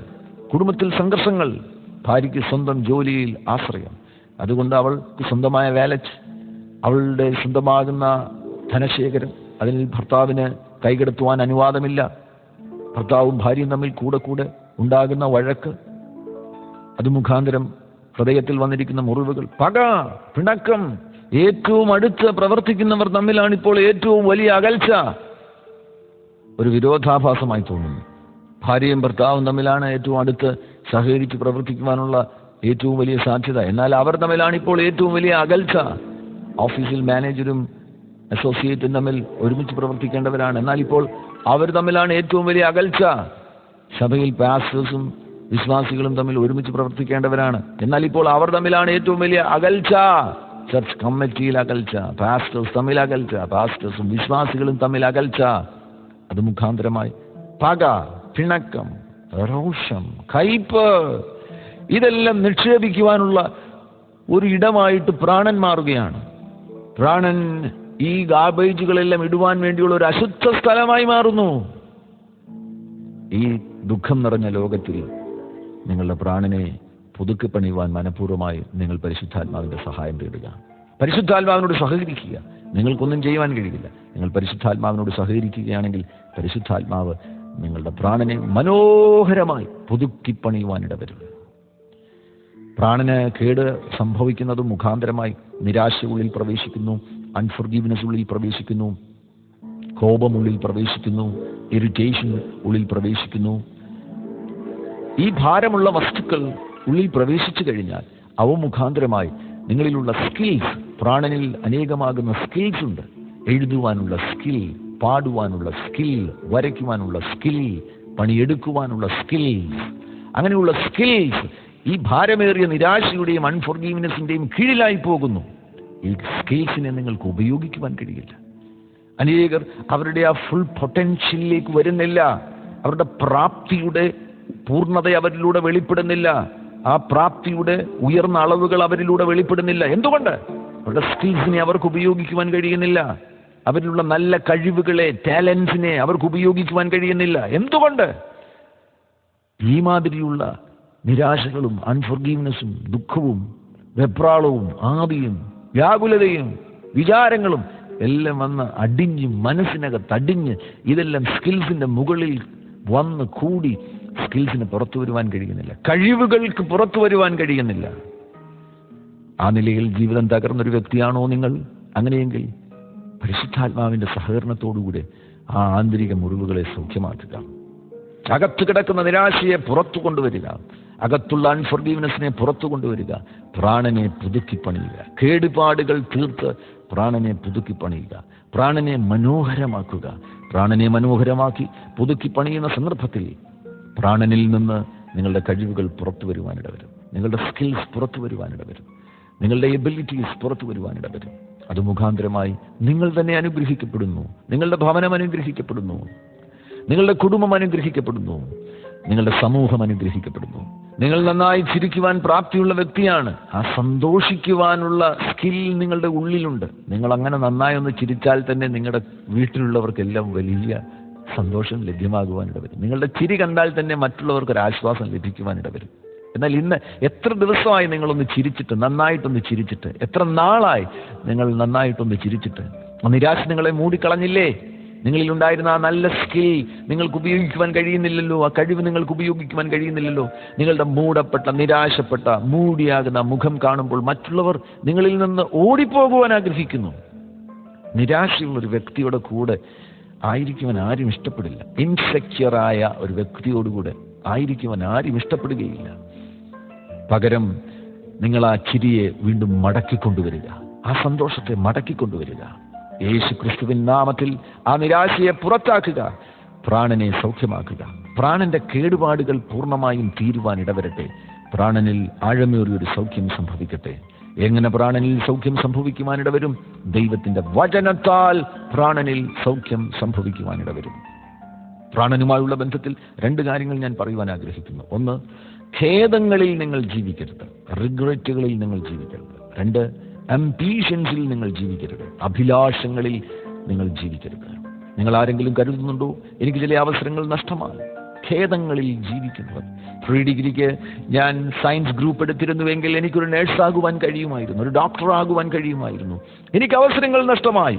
ആ ഖേദങ്ങളിൽ നിങ്ങൾ ഒരിക്കലും ജീവിക്കരുത്. നിങ്ങൾ നിലവിൽ ആരായിരിക്കുന്നുവോ, എവിടെയായിരിക്കുന്നുവോ, എന്തായിരിക്കുന്നുവോ ആ ഇടത്ത് ദൈവം നിങ്ങളെ അനുഗ്രഹിക്കുവാൻ വിശ്വസ്തനാണ്. അതുമാത്രം മതിയല്ലോ. ഈ ഭൂമിയിലെ താൽക്കാലികമായതൊന്നിനും വേണ്ടിയല്ല നമ്മൾ ജീവിക്കുന്നത്. നമുക്ക് ഈ ജീവിതത്തിന് ശേഷം ഒരു ജീവിതമുണ്ട്. നിത്യതയെക്കുറിച്ചുള്ള വെളിപ്പാട് നമുക്കുണ്ട്. അത് നിങ്ങൾ സ്വീകരിക്കുന്നുവെങ്കിൽ ഖേദങ്ങളിൽ നിങ്ങൾക്ക് ജീവിക്കേണ്ട കാര്യമില്ല. അയ്യോ, എൻ്റെ വിവാഹം ഇങ്ങനെയായി പോയി, ഞാൻ സ്കൂളിൽ പഠിച്ചുകൊണ്ടിരുന്ന സന്ദർഭത്തിൽ നന്നായി പഠിച്ചിരുന്നുവെങ്കിൽ എനിക്കൊരു എഞ്ചിനീയർ ആകുവാൻ കഴിയുമായിരുന്നു, അങ്ങനെ ചെയ്തിരുന്നെങ്കിൽ എനിക്ക് എഞ്ചിനീയറിംഗ് ഫീൽഡിലുള്ള ഒരാളിനെ വിവാഹം കഴിക്കുവാൻ കഴിയുമായിരുന്നു. ഇപ്പോൾ വിവാഹം കഴിഞ്ഞ് കുട്ടികളുമായിരിക്കുന്നു. എന്തിനാണ് നിങ്ങൾ അങ്ങനെ ചിന്തിക്കുന്നത്? നിങ്ങളുടെ നിലവിലുള്ള കുടുംബത്തെ അനുഗ്രഹിക്കുവാൻ യേശു വിശ്വസ്തനാണല്ലോ. അവിടെ നിങ്ങളുടെ ഭർത്താവ് വിശ്വാസി അല്ല എങ്കിൽ പോലും, നിങ്ങളുടെ ഭാര്യ വിശ്വാസി അല്ല എങ്കിൽ പോലും നിങ്ങൾക്ക് പ്രാർത്ഥിക്കുവാൻ അറിയുമെങ്കിൽ മനുഷ്യരെ മാറ്റുവാൻ പ്രാപ്തിയുള്ളവനാണ് യേശു. നിങ്ങളുടെ പ്രാർത്ഥനയുടെ പരിണത ഫലമായിട്ട് നിങ്ങളുടെ ഭർത്താവിൽ മാറ്റങ്ങൾ സംഭവിക്കും, നിങ്ങളുടെ ഭാര്യയിൽ മാറ്റങ്ങൾ സംഭവിക്കും, നിങ്ങളുടെ കുടുംബത്തിന്റെ അന്തരീക്ഷത്തിന് മാറ്റം സംഭവിക്കും. നിങ്ങളുടെ കുടുംബം സ്വർഗമായി തീരുവാനിടവരും. എനിക്ക് ആ ജോലിക്ക് പോയിരുന്നുവെങ്കിൽ, ഞാൻ ആ രാജ്യത്ത് പോയിരുന്നുവെങ്കിൽ, ഞാൻ ചെറുപ്പത്തിൽ തന്നെ ചില പ്രത്യേക കാര്യങ്ങൾക്ക് ട്രെയിനിങ് സ്വീകരിച്ചുവെങ്കിൽ, അങ്ങനെയെങ്കിൽ എൻ്റെ ജീവിതം എങ്ങനെയാകുമായിരുന്നില്ല. അങ്ങനെ ചിന്തിക്കരുത്. ഖേദങ്ങളിൽ ജീവിക്കരുത്, റിഗ്രറ്റുകളിൽ ജീവിക്കരുത്, ഒരിക്കലും അരുത്. നിങ്ങൾ നിലവിൽ ആയിരിക്കുന്ന ഇടത്തേക്ക് യേശുവിൻ്റെ സാന്നിധ്യം വരികയാണെങ്കിൽ അവിടെ ഫലസമൃദ്ധിയുള്ളൊരു വ്യക്തിയായി, ഫ്രൂട്ട്ഫുൾ ആകുന്ന ഒരു വ്യക്തിയായി, ഫ്രൂട്ട്ഫുൾനെസ്സിലേക്ക് നിങ്ങൾക്ക് കയറി വരുവാൻ കഴിയും. നിങ്ങളുടെ ജീവിതം അഭിവൃദ്ധി കൊണ്ട് നിറയുവാനിടവരും, സമാധാനം കൊണ്ട് നിറയുവാനിടവരും, സന്തോഷം കൊണ്ട് നിറയുവാനിടവരും, സൗഖ്യം കൊണ്ട് നിറയുവാനിടവരും. സകല ഖേദങ്ങളിൽ നിന്നും നിങ്ങൾ പുറത്തു വരിക. മാത്രവുമല്ല, അഭിലാഷങ്ങളിൽ ജീവിക്കരുത്. തീവ്രമാകുന്ന അഭിലാഷങ്ങൾ. പലരും ഓവർ അംബീഷ്യസ് ആണ്. തീവ്രമാകുന്ന അഭിലാഷങ്ങൾ, അവരുടെ അഭിലാഷങ്ങൾ മുഴുവൻ ഭൗമികമാകുന്ന വസ്തുവകകളുമായുള്ള ബന്ധത്തിലാണ് അവരുടെ അഭിലാഷങ്ങൾ കിടക്കുന്നത്. അതുകൊണ്ട് അവരുടെ ജീവിതത്തെ മറ്റുള്ളവരുടെ ജീവിതവുമായി അവർ താരതമ്യപ്പെടുത്തുകയാണ്. നിങ്ങളുടെ ജീവിതം ഒരിക്കലും താരതമ്യങ്ങൾക്ക്, മറ്റുള്ള മനുഷ്യരുമായുള്ള താരതമ്യങ്ങൾക്ക് വിധേയമാക്കരുത്. കമ്പാരിസന് വേണ്ടിയുള്ള വ്യക്തിയല്ല നിങ്ങൾ. അടുത്ത വ്യക്തി 2 നില വീട് വെച്ചു, അതുകൊണ്ട് എനിക്കും 2 നില വീട് വയ്ക്കണം. അടുത്ത വ്യക്തി ബെൻസ് കാർ വാങ്ങി, അതുകൊണ്ട് എനിക്കും ബെൻസ് കാർ വാങ്ങണം. നോ, നിന്നെക്കുറിച്ചുള്ള ദൈവത്തിന്റെ ഉദ്ദേശം എന്താണ്? അത് നീ മനസ്സിലാക്കുക. മനുഷ്യരുമായിട്ടല്ല നിന്റെ ജീവിതം താരതമ്യപ്പെടുത്തേണ്ടത്. മറ്റു മനുഷ്യരിലുണ്ടായിരിക്കുന്ന ഭൗതിക ഉയർച്ചകളുമായിട്ടുള്ള ബന്ധത്തിലല്ല നീ നിന്റെ ജീവിതത്തെ താരതമ്യപ്പെടുത്തേണ്ടത്. അനുഗ്രഹത്തിന്റെ മാനദണ്ഡം എന്ന് പറയുന്നത് ഭൗതിക മണ്ഡലത്തിലുണ്ടാകുന്ന ഉയർച്ചകളല്ല. ഭൗതിക മണ്ഡലത്തിലുള്ള ഉയർച്ച ലോക മനുഷ്യർക്കാണ് നമ്മളെക്കാൾ കൂടുതലുള്ളത്. ടാറ്റയ്ക്കും ബിർളയ്ക്കും വിപ്രോയ്ക്കും അവർക്കുള്ള സമ്പന്നതയുടെ അടുത്തെത്തുവാൻ നമുക്കാർക്കെങ്കിലും കഴിയുമോ? അതല്ല അനുഗ്രഹത്തിന്റെ മാനദണ്ഡം എന്ന് പറയുന്നത്. ദൈവിക മൂല്യങ്ങൾ നിങ്ങളിൽ വർദ്ധിക്കുന്നുണ്ടോ? സമാധാനം നിങ്ങളിൽ വർദ്ധിക്കുന്നുണ്ടോ? സത്യം നിങ്ങളിൽ വർദ്ധിക്കുന്നുണ്ടോ? വിശുദ്ധി നിങ്ങളിൽ വർദ്ധിക്കുന്നുണ്ടോ? ആരാധന നിങ്ങളിൽ വർദ്ധിക്കുന്നുണ്ടോ? ഇതാണ് യഥാർത്ഥ അനുഗ്രഹത്തിന്റെ മാനദണ്ഡം. ബൈബിളിൽ പറഞ്ഞിരിക്കുന്ന യേശുവിലൂടെ ലഭ്യമാകുന്ന, പരിശുദ്ധാത്മാവിലൂടെ ലഭ്യമാകുന്ന മൂല്യങ്ങളും വരങ്ങളും സ്വഭാവങ്ങളും നമ്മിൽ വർദ്ധിക്കുന്നു. നാം ക്രിസ്തു സമാനതയിലേക്ക് എത്തിച്ചേരുന്നു. അങ്ങനെയുള്ള വ്യക്തിയാണ് അനുഗ്രഹിക്കപ്പെട്ട വ്യക്തി. നിങ്ങളുടെ ജീവിതം ഒരിക്കലും താരതമ്യങ്ങൾക്ക് വിധേയമാക്കരുത്. അഭിലാഷങ്ങളിൽ ജീവിക്കരുത്. ലോകപരമാകുന്ന വസ്തുവകകളുടെ നേട്ടങ്ങൾക്ക് വേണ്ടി ജീവിക്കരുത്. അവ കൂട്ടിവെക്കുവാൻ വേണ്ടി ജീവിക്കരുത്. യേശുവിനെ പോലെയാകുവാൻ വേണ്ടി ജീവിക്കണം. യേശുവിനെ പോലെയാകുവാൻ വേണ്ടി പരിശുദ്ധാത്മാവിന്റെ പ്രവൃത്തികളെ നിങ്ങൾ ഉപയോഗിക്കണം. അപ്പോസ്തലനാകുന്ന പൗലോസിനോട് പ്രവാചകന്മാർ അപ്പോസ്തല പ്രവൃത്തി 21-ാമത്തെ അധ്യായത്തിൽ യെരുശലേമിലേക്ക് പോകരുത് പോകരുത് എന്ന് ആവർത്തിച്ച് പറയുവാനിടയായി. ഇവിടെ പൗലോസിന് ഒരു തെരഞ്ഞെടുപ്പിനുള്ള അധികാരമുണ്ടായിരുന്നു. എനിക്ക് പോകാതിരിക്കാമായിരുന്നു. എന്നാൽ മനഃപൂർവ്വമായിട്ട് പൗലോസ് തന്നെ പോകുവാൻ തീരുമാനിക്കുകയാണ്. അപ്പോസ്തല പ്രവൃത്തി 21:13 അപ്പോസ്തലനാകുന്ന പൗലോസ് പറഞ്ഞു, നിങ്ങൾ കരഞ്ഞ് എൻ്റെ ഹൃദയം ഇങ്ങനെ തകർക്കുന്നത് എന്ത്? കർത്താവായ യേശുവിന്റെ നാമത്തിന് വേണ്ടി ബന്ധിക്കപ്പെടുവാൻ മാത്രമല്ല, യെരുശലേമിൽ മരിപ്പാനും ഞാൻ ഒരുങ്ങിയിരിക്കുന്നു എന്നുത്തരം പറഞ്ഞു. അഭിലാഷങ്ങളില്ലാത്ത അഭിഷക്തൻ ക്രിസ്തുവിന് വേണ്ടി ഏത് കഷ്ടവും സഹിക്കുവാൻ താൻ മനഃപൂർവ്വം തയ്യാറായിരുന്നു. അതുകൊണ്ടാണ് താൻ തെരഞ്ഞെടുത്തത്. യെരുശലേമിലേക്ക് ധൈര്യമായി പോകുക. അവിടെ നേരിടുവാൻ പോകുന്നത് എന്തുമാകട്ടെ, അതിന്റെ നടുവിൽ യേശു തന്റെ കൂടെയുണ്ട്. ആ തീരുമാനം മുഖാന്തരമാണ് റോമിൽ സീസറിന്റെ അരികിൽ വരെ സുവിശേഷം എത്തുവാൻ തക്കവണ്ണം ദൈവത്തിന്റെ പരിശുദ്ധാത്മാവ് ആ അഭിഷക്തനെ ഉപയോഗിക്കുവാനിടയായി. യോഹന്നാന്റെ സുവിശേഷം 14-ാം അധ്യായം 1-ാം വാക്യത്തിൽ യേശു തന്നെ പറയുന്നുണ്ട്, നിങ്ങളുടെ ഹൃദയം കലങ്ങിപ്പോകരുത്. നിങ്ങളുടെ ഹൃദയം കലങ്ങിപ്പോകുവാനുള്ള സാധ്യത വളരെയാണ്. പ്രാണന് കേടുവരുവാനുള്ള സാധ്യത വളരെയാണ്. ഇന്ന് പകൽക്കാലം തന്നെ നിങ്ങളുടെ ജോലി സ്ഥലത്ത് വെച്ച് നിങ്ങളുടെ ഹൃദയം കലങ്ങിപ്പോകുവാൻ സാധ്യതയുണ്ട്. നിങ്ങളുടെ ഹൃദയത്തിന് മുറിവുകൾ വരുവാൻ സാധ്യതയുണ്ട്. അതറിഞ്ഞാണ് യോഹന്നാന്റെ സുവിശേഷം 14:1 യേശു പറഞ്ഞത്, നിങ്ങളുടെ ഹൃദയം കലങ്ങിപ്പോകരുത്.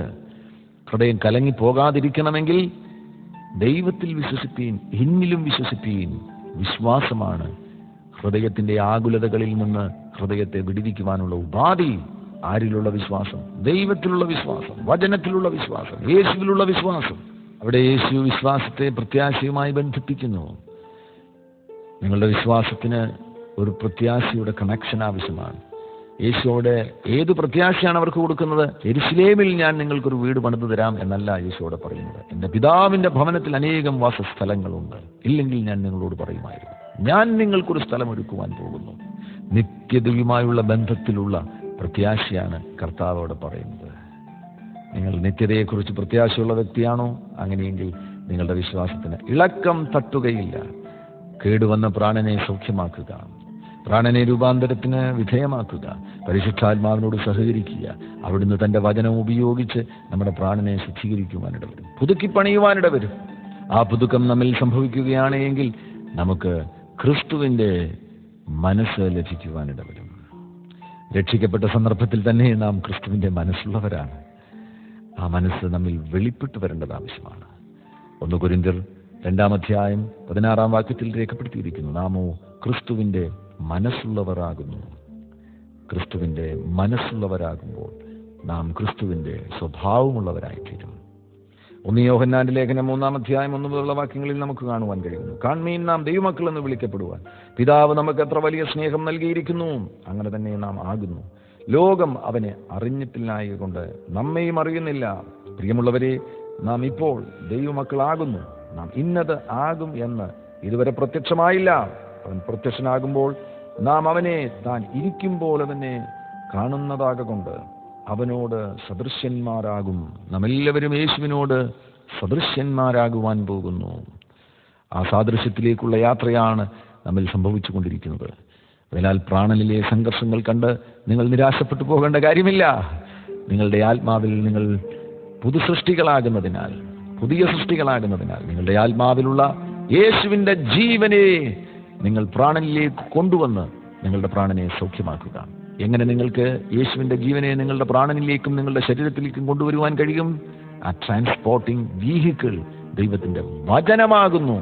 ദൈവത്തിൻ്റെ വചനം യേശുവിൻ്റെ ജീവനെ നിങ്ങളുടെ ആത്മാവിൽ നിന്ന് നിങ്ങളുടെ പ്രാണനിലേക്കും നിങ്ങളുടെ ശരീരത്തിലേക്കും കൊണ്ടുവരും.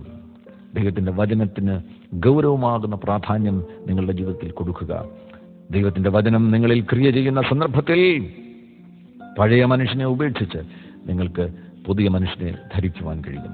ക്രിസ്തുവിലുള്ള പുതു മനുഷ്യനാൽ നിങ്ങൾ നിറയുവാനിട വരും. ഒരു നിമിഷം ഞാൻ നിങ്ങൾക്ക് വേണ്ടി പ്രാർത്ഥിക്കുവാൻ ആഗ്രഹിക്കുന്നു. പരിശുദ്ധ പിതാവേ, യേശുവിൻ നാമത്തിൽ ഈ വചനം കേട്ടവരുടെ ഉള്ളിൽ അങ്ങ് പ്രവർത്തിക്കണമേ. ഈ കേൾക്കപ്പെട്ട വചനം തന്നെ അവരിൽ അത്ഭുതങ്ങൾ ചെയ്യുവാനിട വരട്ടെ. അവരുടെ പ്രാണനും ആത്മാവും ശരീരവും ഒരുപോലെ ക്രിസ്തുയേശുവിൻ്റെ വരവെങ്കിൽ അനിന്യമായി കാണപ്പെടുവാൻ തക്കവണ്ണം ഒരു വലിയ മാറ്റത്തിനും രൂപാന്തരത്തിനും വിധേയമാകുവാനിട വരട്ടെ. അതിന് പരിശുദ്ധാത്മാവ് ഞങ്ങളെ സഹായിക്കുവാൻ തയ്യാറാകുന്നുവല്ലോ. അങ്ങ് ഞങ്ങളുടെ സഹായകനാകുന്നതിനാൽ ഞങ്ങളുടെ പ്രവൃത്തികളൊന്നും കൂടാതെ തന്നെ കൃപയാൽ പരിശുദ്ധാത്മാവിനോട് ഞങ്ങൾ സഹകരിക്കുമ്പോൾ പരിശുദ്ധാത്മാവ് തന്നെ ഞങ്ങളുടെ മനസ്സിനെയും ഞങ്ങളുടെ ശരീരത്തെയും അങ്ങയുടെ അധീനതയിൽ കൊണ്ടുവരുമല്ലോ. അങ്ങ് ആഗ്രഹിക്കുന്നതും രൂപാന്തരം ഉള്ള മനസ്സും ആത്മാവിന്റെ അധീനതയിൽ ആയിരിക്കുന്ന ശരീരവുമാണ്. അങ്ങനെയുള്ളവരാക്കി ഞങ്ങളെ തീർക്കണമേ. ഞങ്ങളുടെ ശരീരങ്ങൾ പരിശുദ്ധാത്മാവിന്റെ മന്ദിരങ്ങളാകുന്നുവല്ലോ.